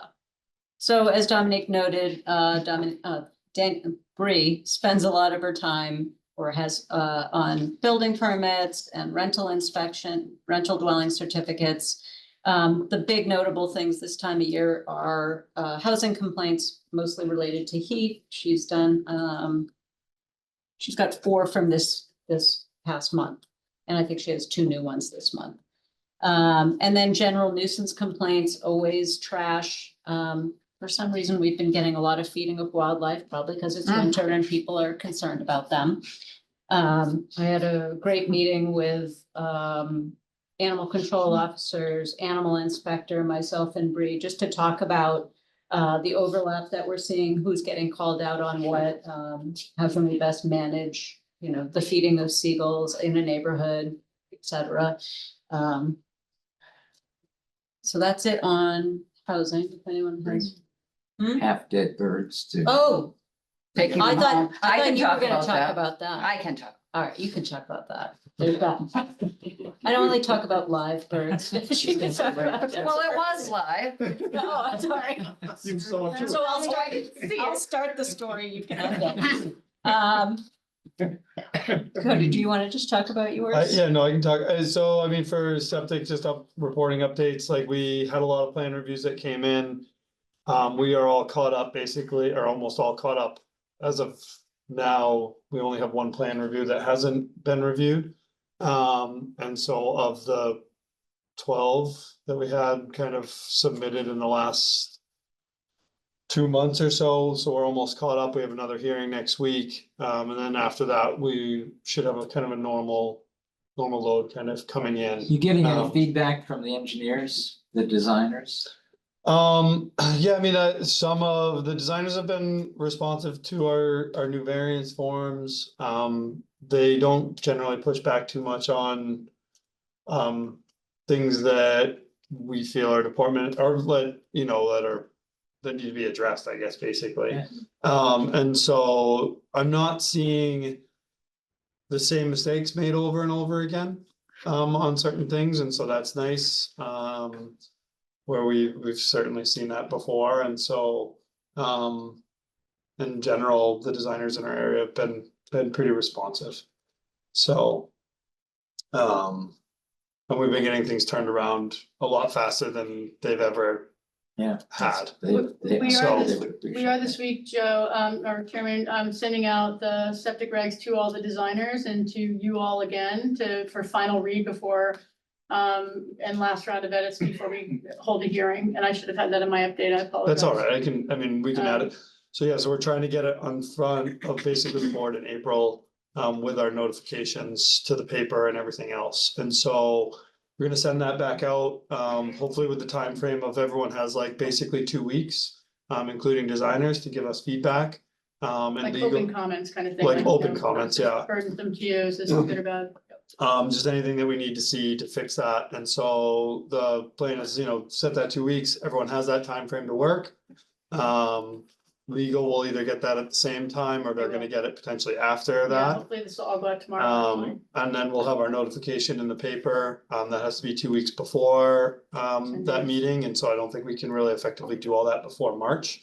So that's why I think, I'd actually like to raise up that we might hold a special hearing for this rather than try and cook it into a schedule. yeah, Because I think there are gonna be people with opinions and, obviously when you have a hearing, you can listen and then you can decide, not in that hearing, you can decide if you need more time or if you wanna make more changes or have us go back and address stuff, so. I don't wanna, like, we'll be Gotcha. months out, I think, if we don't sort of attend to it. So I wanted to see if you all would be amenable to a special meeting to address the hearing for the septic regulation changes. Sure, fine by me. Other board members can comment as. Okay. Thank you. So that would be mid-March. Yeah, well, we are now mid-February, so end of February at its earliest. With those, So we have with a that few 10 weeks, yeah, day, so I'd say yeah. it would be, yeah. It's painful how long this is taking. I listened Killing to, me. I listened regulations, to, Dave. I listened to the first meeting where we were discussing the regs. And Dave in his wise words said. Quality or whatever, that we're gonna have to go slow because there's so much to chew on here. It'll probably take 6 months, and you might have been right by that. We might be hitting the 6-month mark. It may be the only time in my life I've done that. Well, just wanted to call it out. and then the only other thing to note is the septic transfer station. They have received their, I talked to one of the haulers on site today. I've emailed them. They haven't been like super like forthcoming with updates, which is a little disappointing. But every time I reach out to them, they respond really fast. So they have received their containment devices, but given the weather, they are trying to line up cleaning the tanks out and then potentially installing those. I just found out that they received them today from kind of their local contact, and so I reached out to Fred, who is their site supervisor, and I said, hey, what's going on? I hear that these are here and we haven't heard anything about it, and so I haven't gotten an email back. But we do know that the payment at least is on site, and so they are working on a plan or a schedule to now get it installed, that it's there. I think given the winter conditions, unfortunately, like we're probably gonna still be looking at not having that site into full compliance until probably sometime in March, when the snow melts enough that like they can move things around safely, and the worst thing to do is I don't want to install those containment devices like on top of ice and snow, or we don't know potentially what's underneath it. So I haven't heard much from them, but like I said, I reached out to them today. I mean, to say like, hey, you guys, like, let's at least tell me they're in and tell me you're working on it. Cause I had to make a phone call and an email to make that happen. Are they also supposed to be providing pump out? Yeah, so they've provided pump Tickets. out tickets, that every time I request them, they have provided them. The first round that they provided wasn't on their SOP form. It was missing like a driver's name and a driver's signature. I said, please update your form, and they've then been using the one in their SOP form. But you have to still ask for them? There's Yeah, not- that's what. I have been asking for them, they haven't been providing them. And so I could put them on notice that, I don't know if whoever spelled out that they should be providing them once a I month, just think but it's a demonstration of managerial control, to use a term that we use in food inspection. It's like, the whole purpose of the SOP is that it's setting up the process for managerial control, and they're not necessarily demonstrating it, Cody, if you're hunting them down. right, so I have had to request and kind of reach out a little bit, which is, like I said, a little disappointing, but. Yeah, I would convey that to them as a Yeah. first step, that, the expectation is that these things are part of the routine, and that part of that routine is to provide them to the health Yeah. department. And then if that doesn't stir some action, you can get more aggressive. Right, I think we've been very tolerant and very supportive of Yeah, them, trying to exactly. help Yeah. them be compliant, and it's, And this is not rockets, I mean, Right. how No, it's pretty difficult is simple. it to- I mean, they just take pictures of their forms down, and send them over, so it's something that I think they can easily do. So, But it is a culture issue. Being passive aggressive. no, I wouldn't say passive aggressive, I would just say unresponsive. Yeah. Or not forthcoming. They're choosing. They're responsive when I reach out, they Because just are choosing not to no communicate, skin off their nose, I mean. so. And that's really all I have for septic. Yeah.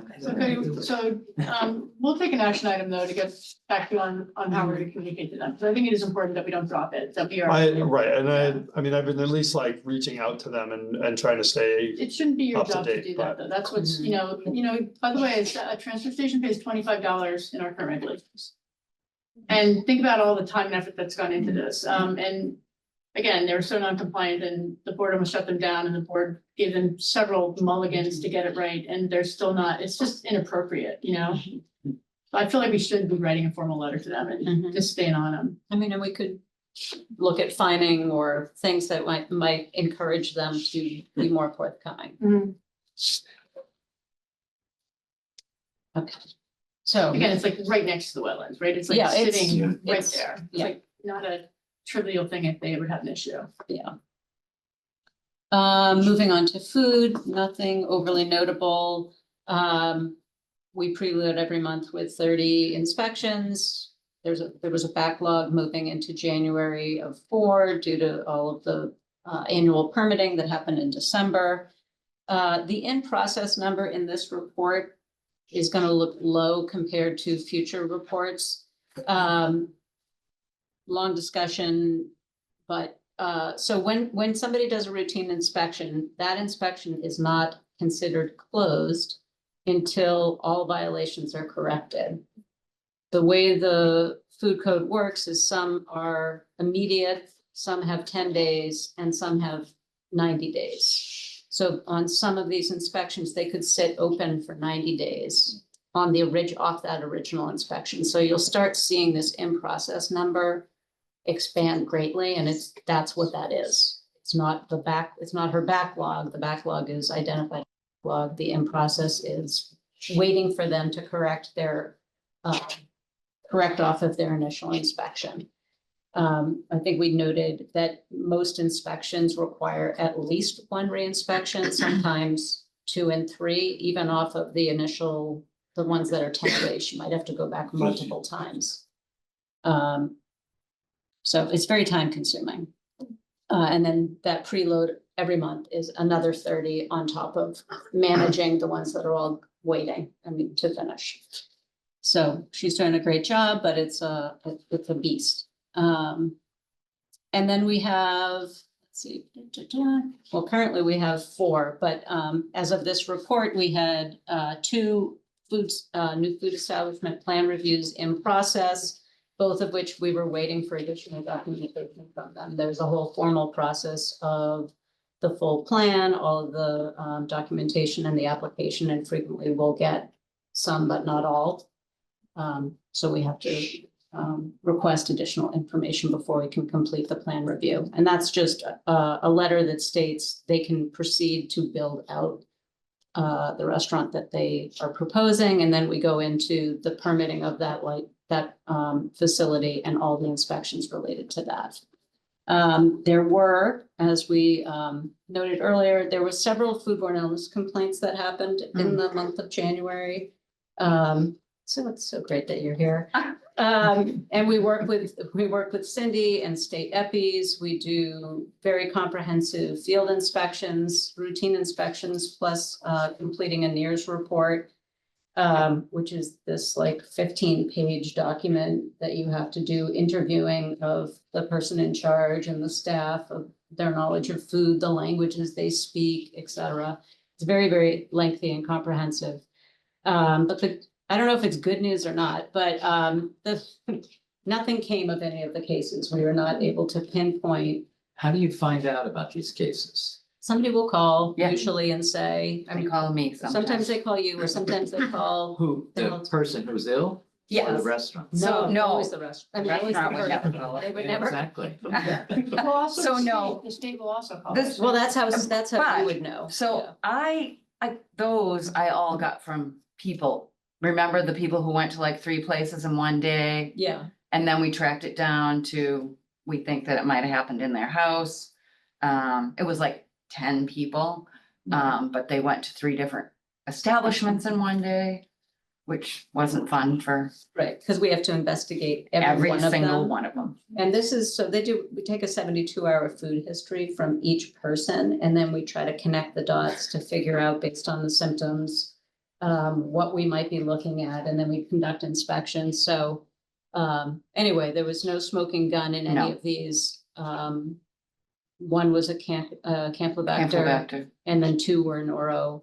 Yeah. But we were unable to pinpoint what may have caused it. It may have been related to a restaurant, it may not have been related. There's really no way of knowing. It could have just been, and remember, this is the time frame around people visiting, the holidays. So people are doing a lot of socializing and eating and. And I things like try that. to tell people about, not using the same cutting board for your chicken that you use for your vegetables, and then, that kind of stuff.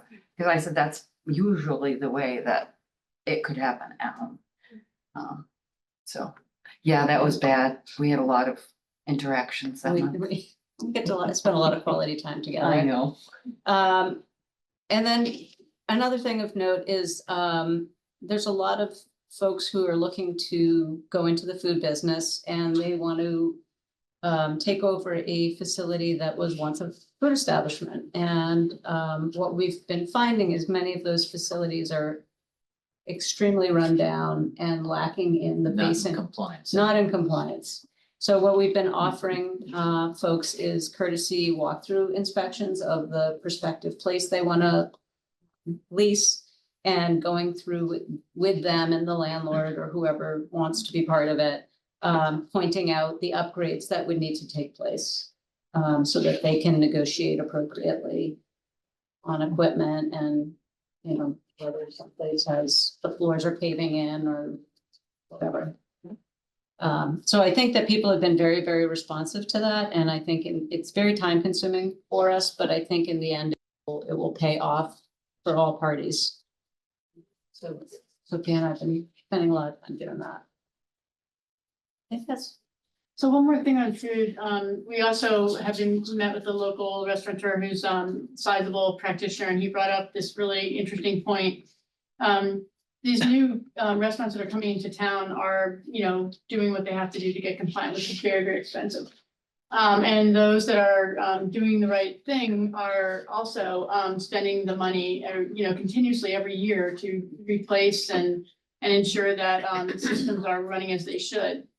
And this restaurateur brought up the fact that, they're battling for the same seat that somebody who's not doing that can have much lower prices. And we hadn't really thought about that before. We've been thinking a lot about, there's a lot of folks in the city who are eking a living, and let's make sure that we don't kind of put too much pressure on them.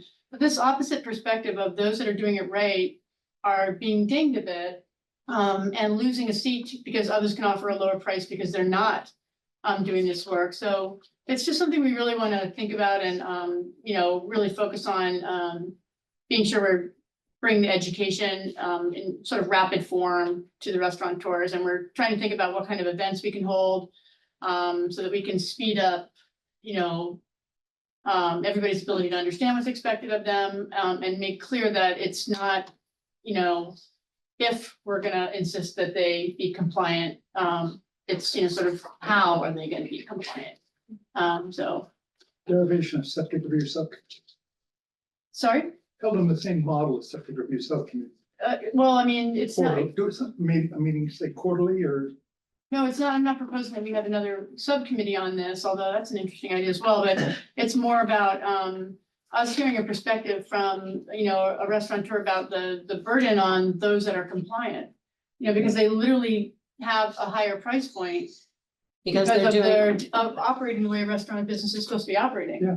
And so those that are not compliant, don't have that same burden, and thus their prices can be lower, and they're stealing the customer, basically, like lobster roll here costs this, a lobster roll there costs much less, and why is that, when my refrigeration is great, my practices are in place, I have the right people on this floor to do the job. That's higher cost of operation, which, could turn into a higher cost of meal. And so that, those that don't have that burden, which is required by law, right? Are bare minimum standards. is bare what we're minimum talking about. standards, not even like what, Yeah. full view, full vision, but those that aren't actually have a lower cost of operation and can offer a lower price point and thus have more customers. So it's sort of, uneven and not a good Right, way. and so the starting point for addressing that from my perspective, having thought about it for all of 5 minutes, is that the mom and pop place that's perhaps cutting corners, whatever, at least be moving in the direction of aspiring to be like the compliance, in compliance, yes, be like the guy next door that's charging more because he has to. And so you don't want them to have the attitude that, hey, I've been doing this for 20 years. This is the way it's always been done, that people down the street do it the same way. Leave me alone. We don't want to put up with that. Right, exactly. And, how do we educate? How do we, incent the regulation? But how do we sort of make sure that we're really focused on bringing everybody to parity, parity, and not necessarily being more Right. concerned about the cost to do so. And having sort of a more strict timeline that those things would be addressed and not allowed to linger Language, for periods of time. And so that's gonna result in more people being brought before you, where we'll say, they're not taking the action they need to. Yeah. Because of course, the board can decide to shut down, the board can stop the business from operating.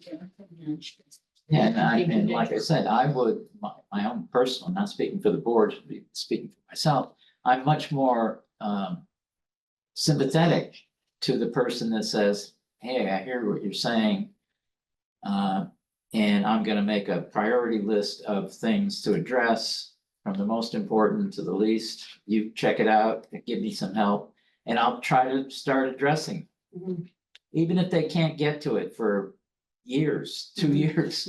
Yeah, If they're making an effort, that's, yeah. you know, I mean, so long as unless the we come up with registration another works, loan right? system. I was gonna say, I need to add that our obligation when we sign off on permits and when we sign off on inspection reports is that we will comply with the state's mandate.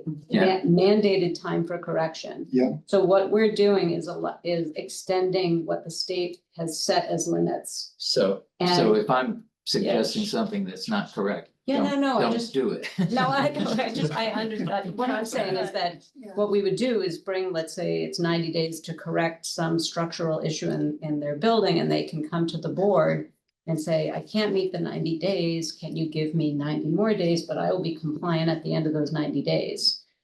that's a hard stop for them. But while taking their individual situation and, you know, say like, I can't get a contractor to do the work for, you know, 2 more months. Or if it's not even a restaurateur's obligation, it's really the landlord's obligation, right? That's Right. And starting to That's build a the relationship with the complication. landlords and helping them understand what if they're gonna be marketing a restaurant, that they know what that means, right? What's truth in Yeah, advertising no, there. that's a good point. So there's a lot of things we can do on that front, and it's, you know, it was really helpful to me with this restaurateur and like really get a perspective. I think it went We, very different than we thought. We thought he would have the opposite opinion and Yeah. he was very strong in his opinion that it pretty was, much like, if you can't be in the business, you should get That's out of what the he business. says.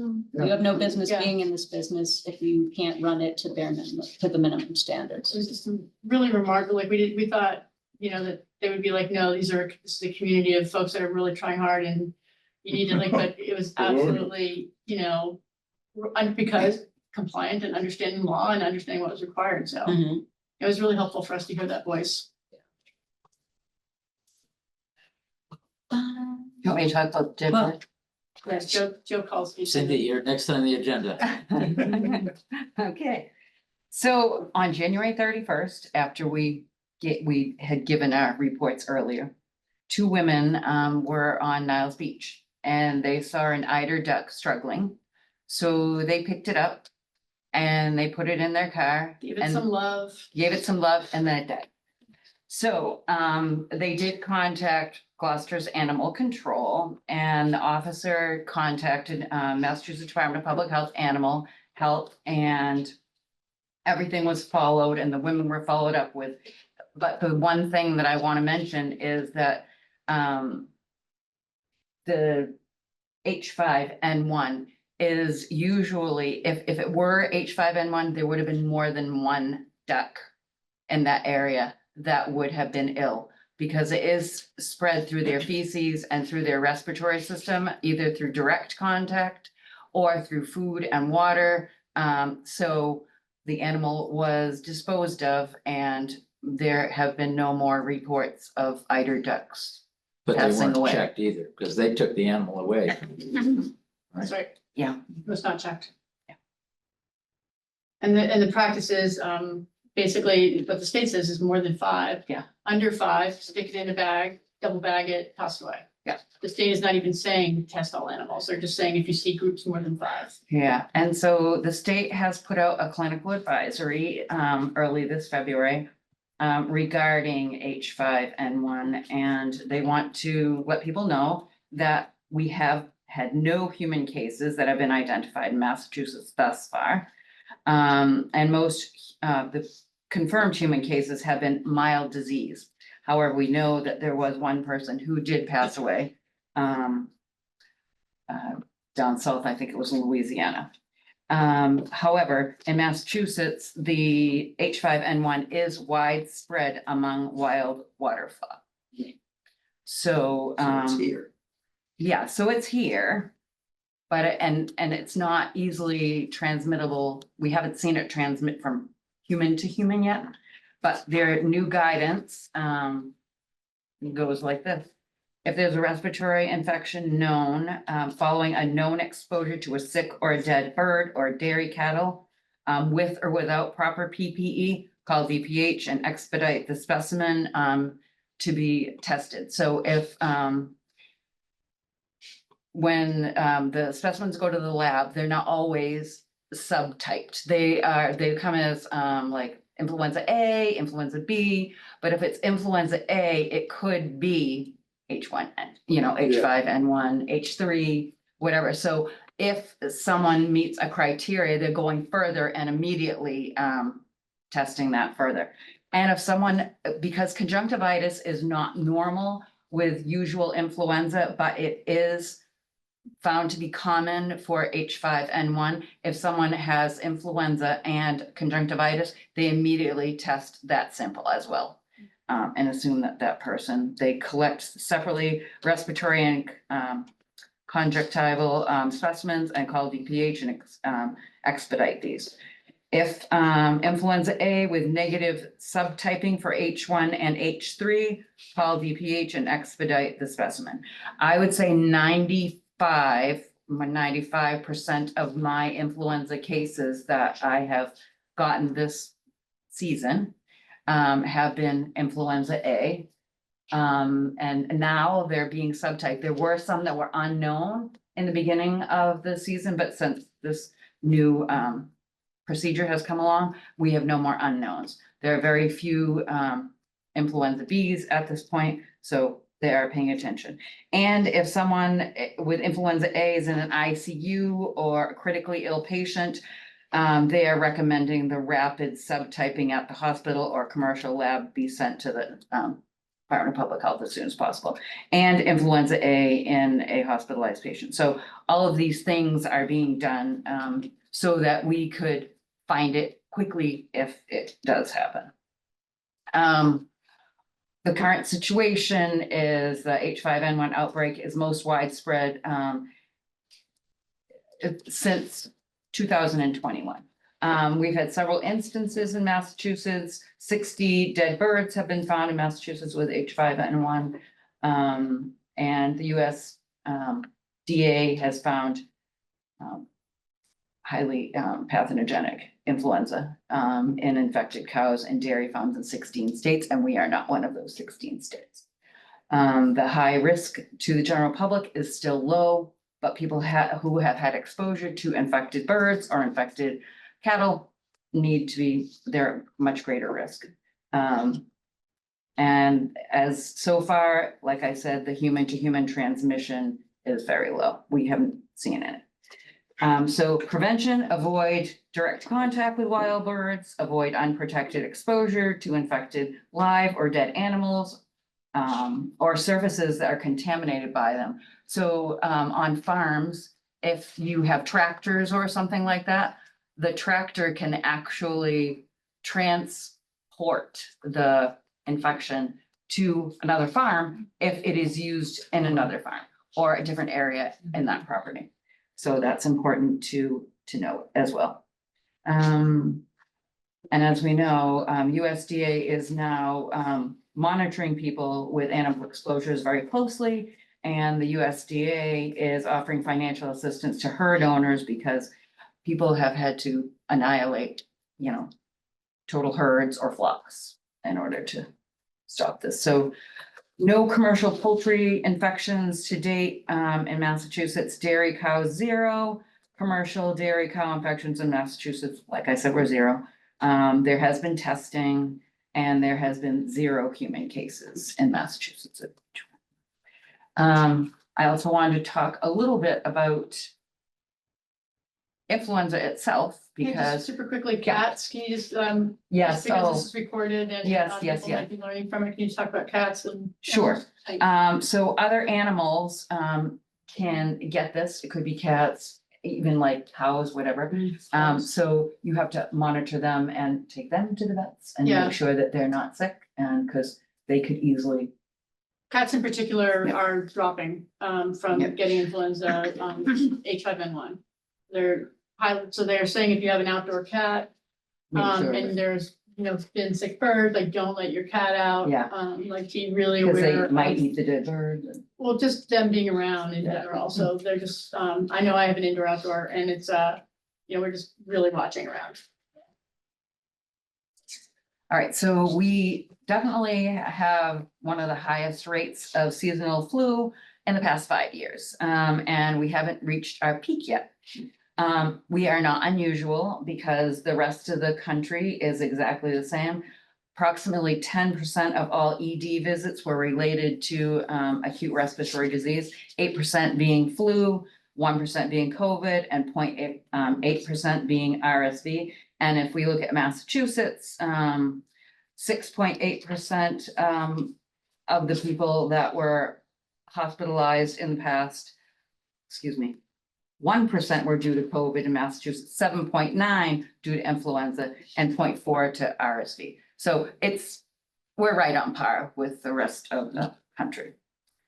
And then the fact that people are not immunizing is pretty sad because it is proven that 82% of all adults that get the vaccine will avoid being hospitalized from it, and 41% of children who receive it.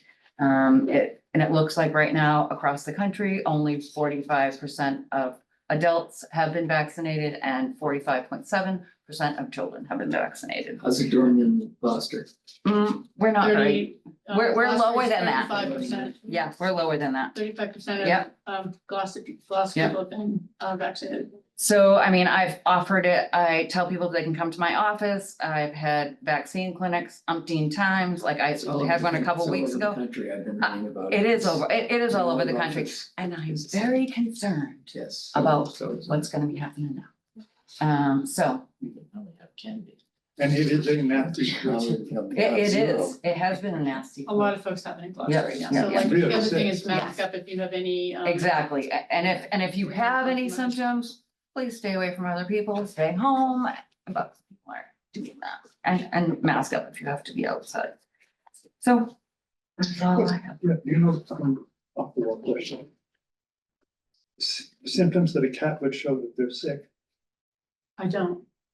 I just know that they're Um, super susceptible to this one. Yeah, but They I mean- called out. Anybody to look for. I'm guessing. That's watery You know eyes. what? Yeah, I imagine that, you know, if lethargic, Watery eyes, like if Yeah. there's no mistake. I don't know if it's watery eyes, but I can look that up and get back to you. I'll do my research, thank you. Yes. Another thing is, children, they've noticed, this is another thing that the state sent out as, just an FYI. That children with neurological conditions, have had a higher risk of becoming very sick with the flu. So the importance of vaccinating, you know, and it's not too late. So. Especially kids who have had, neurological issues in the past. And those could include like, spinal cord injuries, CP, epilepsy, stroke, intellectual disabilities like, developmental delays, muscular dystrophy, and spinal cord injury. So all of those children have had, much worse outcomes and illness. Cindy, what's up with frozen berries? Um, I'm a big frozen berry eater. Do you want me to? You know, I have like lost all of that stuff because it's been 3 weeks since So I've even there's, been thinking about, yes, there was a recall on frozen berries. Yeah, so norovirus and hepatitis A, have been linked to frozen berries. Yeah. I don't even have a copy of my old Like report. this? Yeah, sure. That way I can Oh, see you're what, like, see, all of this stuff to me is like 3 weeks old, so it's like. no, it's gone like up. last week, Well, right? no, People contaminated. Oh, no, because we postponed the. yeah, meeting. we, and so I gave my report on the 27th. I Yeah. submitted everything, so, yeah. So yes, there was, something about berries. Hold on a minute. It's under, Yeah. yeah, right there, right there. Where it Right says North Shore Oh, yeah. Mothers, yeah, Oh, it's down below it. oh, my God. Oh, and I did get another request for a visit, so I'm going to visit someone on Wednesday. And right now I'm in the midst of taking a course so I can become a certified lactation counselor. And I think that will come in very handy when I visit these new moms. Because the reason that most people stop nursing is they don't get support early on. And so I think that will be helpful. Yes. All right, the FDA. Oh, here it's the price. Here's the price variant. Sorry.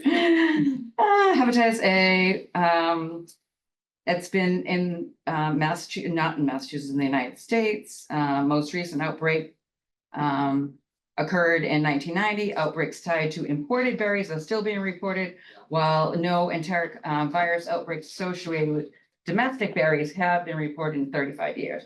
There have been reports of outbreaks linked to imported fresh and frozen berries. Contamination can be a result of lapses in food safety systems and prevention methods. So the key factor to consider in preventing outbreaks, including proper hygienic practice of field workers, management of sanitary facilities. Make sure you wash your fruits and vegetables, but when they're frozen Frozen. like that, that doesn't really It's not something that we would do, so Sounds like making pies is a good thing, cooking them, right, with your cooking berries? them, Yeah. exactly. And eating them. And After you cook them, yes. we'll probably not be getting very many vegetables from out of the country anymore. Anyway. Okay. Anything. I have nothing. Exactly, so I don't have to worry about that anymore. Homesteading right along. Yeah. There's also canned tuna fish recall, Oh, very extensive, potential botulinum. Because they, that's It wasn't in Massachusetts yet.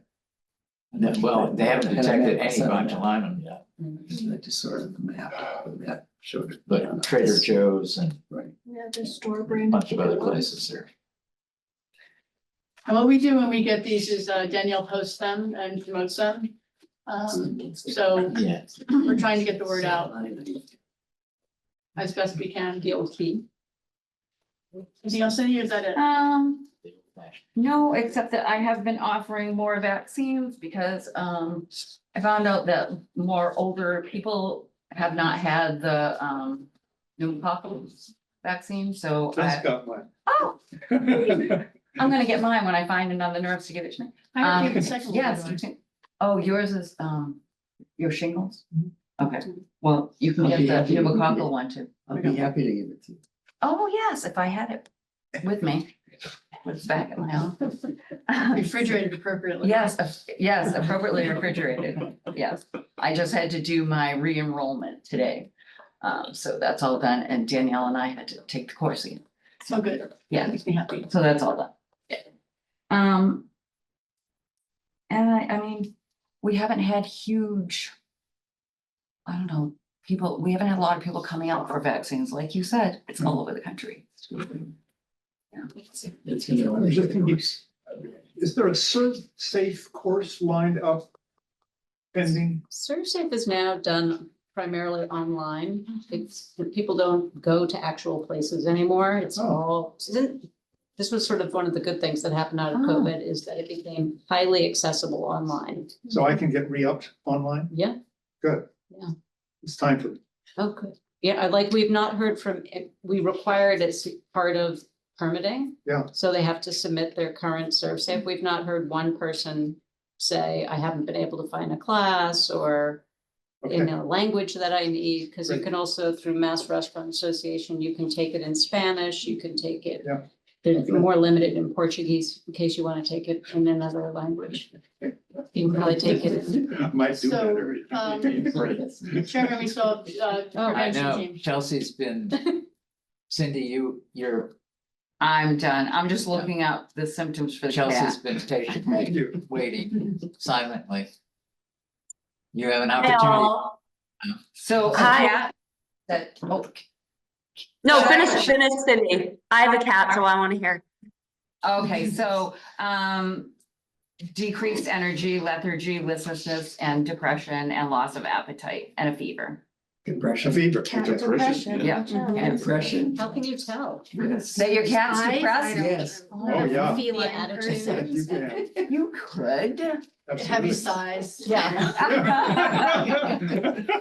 More ornery than. And they may have difficulty breathing, Okay, yeah, Those are. Oh, thank you. Depression. Yes. okay, All right, Chelsea. take it away. All right. Hello, all. I might be echoing. I'm in Willowwood Community Center right now because we are holding a movie night downstairs for the kids, which has been really fun. So that's why I'm zooming in. We have been busy the past month or so, again, focusing on creating connections among youth and families to foster a sense of community belonging as a protective factor against substance use and mental health disorders. So we've been trying to accomplish that in several different ways, one of which includes events and programs at Gloucester Housing Authority communities. We also are hosting a series of workshops in partnership with Cape Ann Art Haven and the Community Impact Unit at each of the elementary schools and the middle school in Gloucester to connect with youth and provide them an opportunity to participate in a free event where they can connect with each other. And so we've had our first one, and we had one at East Vets. It was wonderful. And we have another one coming up next week at Plum Cove.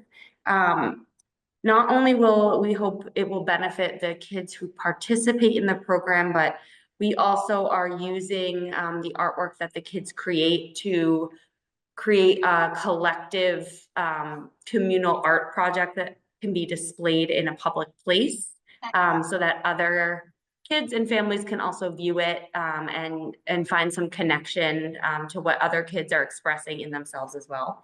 So we're really excited and very grateful for those partnerships. Sorry, I think my colleague I think David Tucker is trying to get me. So I see the door moving. We have finished our Trusted Adult video, which is now live on our Regional Youth Prevention Network website. That's a compilation of interviews with youth from across the 7 communities in our region, talking about the qualities that are important to them in a trusted adult. So we're very proud of that, and there will be a press release going out soon, so keep your eye out for that. And sorry, I'm switching my page, kind of as a, I don't know, I guess like parallel project, or a project that really fosters our emphasis on the importance of trusted adults in young people's lives. We recently got 14 professionals from across the 7 communities in our region trained in youth mental health first aid, which allows them to teach an 8-hour training to adults who work with kids or who have kids in their lives, on how to spot the signs of a young person who may be struggling with a mental health challenge, and giving them a 5-step action plan to respond appropriately and get young people connected to appropriate mental health care. So we will be, in honor of Mental Health Awareness Month in May, we will be doing a youth mental health first aid training bonanza. So we'll be offering 7 trainings that month, 1 in each of the 7 communities in our region. So we're very excited. We're trying to make sure that we offer those trainings in a variety of different formats, in a variety of different days. So some are going to be offered in an 8-hour training. Others will be 2 4-hour trainings. Some will be on the weekend. Some will be during the week. So we're hoping to reach a large swath of folks who live and work in these communities, and hopefully including parents, which is some of why we really want to try to offer weekend trainings as well for parents who maybe work during the week and can't take a day to take that training. So we're very excited about that, and we're currently in the process of confirming the details and the dates for all of those 7 trainings. We, in addition, kind of on the community education piece, my colleague, Dan Lieber, spearheaded a cannabis impaired driving campaign, where he held a contest for high school students to submit artwork to be used in a public service announcement about the dangers and risks of driving under the influence of cannabis.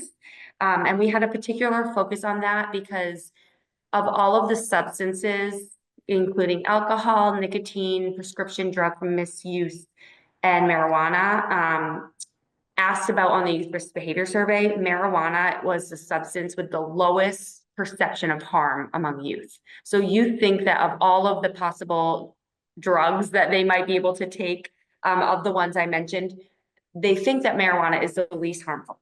And with that, they often think that that means that driving under the influence of marijuana is safe, when in fact, data shows that it is not. So we had over 75 high school students submit artwork in this competition. And we selected a first, second, and third place winner, along with 15 runners up. So those winners and runners up are actually, their artwork is displayed at City Hall right now. So if folks want to check it out, it's on the wall right across from the mayor's office. So we're really proud of all of the submissions, and we're actually very excited that all of the submissions will be up in Gloucester High School, not just the winners and the runners up. So if you get a chance to check it out, we would love for you to see it. And Lastly, our youth coalitions, both in Gloucester and regionally, have been super busy creating campaigns focused on vaping prevention, alcohol prevention, and mental health awareness. So our high school groups, both regionally and in Gloucester, are creating videos that they will be filming and acting in. And our middle school Gloucester group just created posters on vaping prevention, and they hung those up in the middle school yesterday. So lots going on. We're very proud of our youth. They're working really hard and they're very passionate. And that's what I got. Thanks, Chelsea. Thank you, Chelsea. Any other comments before we get to the last item on the agenda? I just wanted to which call is- out that the animal inspector is now delivering a report as well. It's in the back of your packet, so you know how much, what she's been reporting as well. So there's nothing remarkable, but just so that we're aware that data is now in your report as well.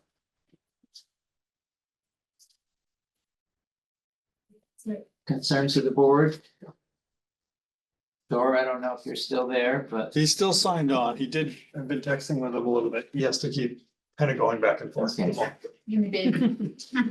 Erin, any concerns or No. something you want to mention? I was just gonna ask Chelsea if I know you guys have a large amount of SAMHSA funding for what you're doing. Have you heard anything in terms of changes to reporting or any concerns at this point?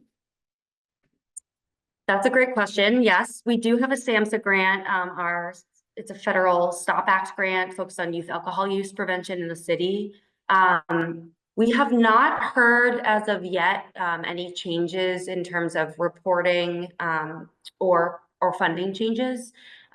We also are actually in the process of applying for a second federal grant under SAMHSA, the Partnerships for Success grant, which is a 5-year grant. I did actually call the contact person for that grant last week at SAMHSA to inquire if there had been any changes and was told no, and if there were, they would let us know. But we're moving forward as planned until we're told otherwise. So we're definitely keeping a very close watch on any notices that come out regarding federal dollars, but hoping for the best. On that note, one of the grants that the prevention team has had has ended in December. And with it came funding for the majority of Dan Liebert's salary. And while we were finding other places for him to be funded, he's actually decided to take this moment to go finish writing his really interesting book that he's been working on for several years. It sort of got tabled while he was working with us. Not at all connected to youth prevention, but instead religious extremism and the impact on that. So Dan's gonna be leaving, I think, next Friday is his last day, Chelsea? His last day in the office will be next Friday, yes. Yeah. So we're very, very sad, but very happy for him. Yeah. And it sort of worked out well that he really wanted to take this moment in life anyway, so it's good. Right. Thank you for bringing that up, Dominic. Yep. If there's nothing else, meeting adjourned, yes? So moved, yes? Erin, I was so impressed with your space now. Oh, It's yeah, amazing. delightful. I think that people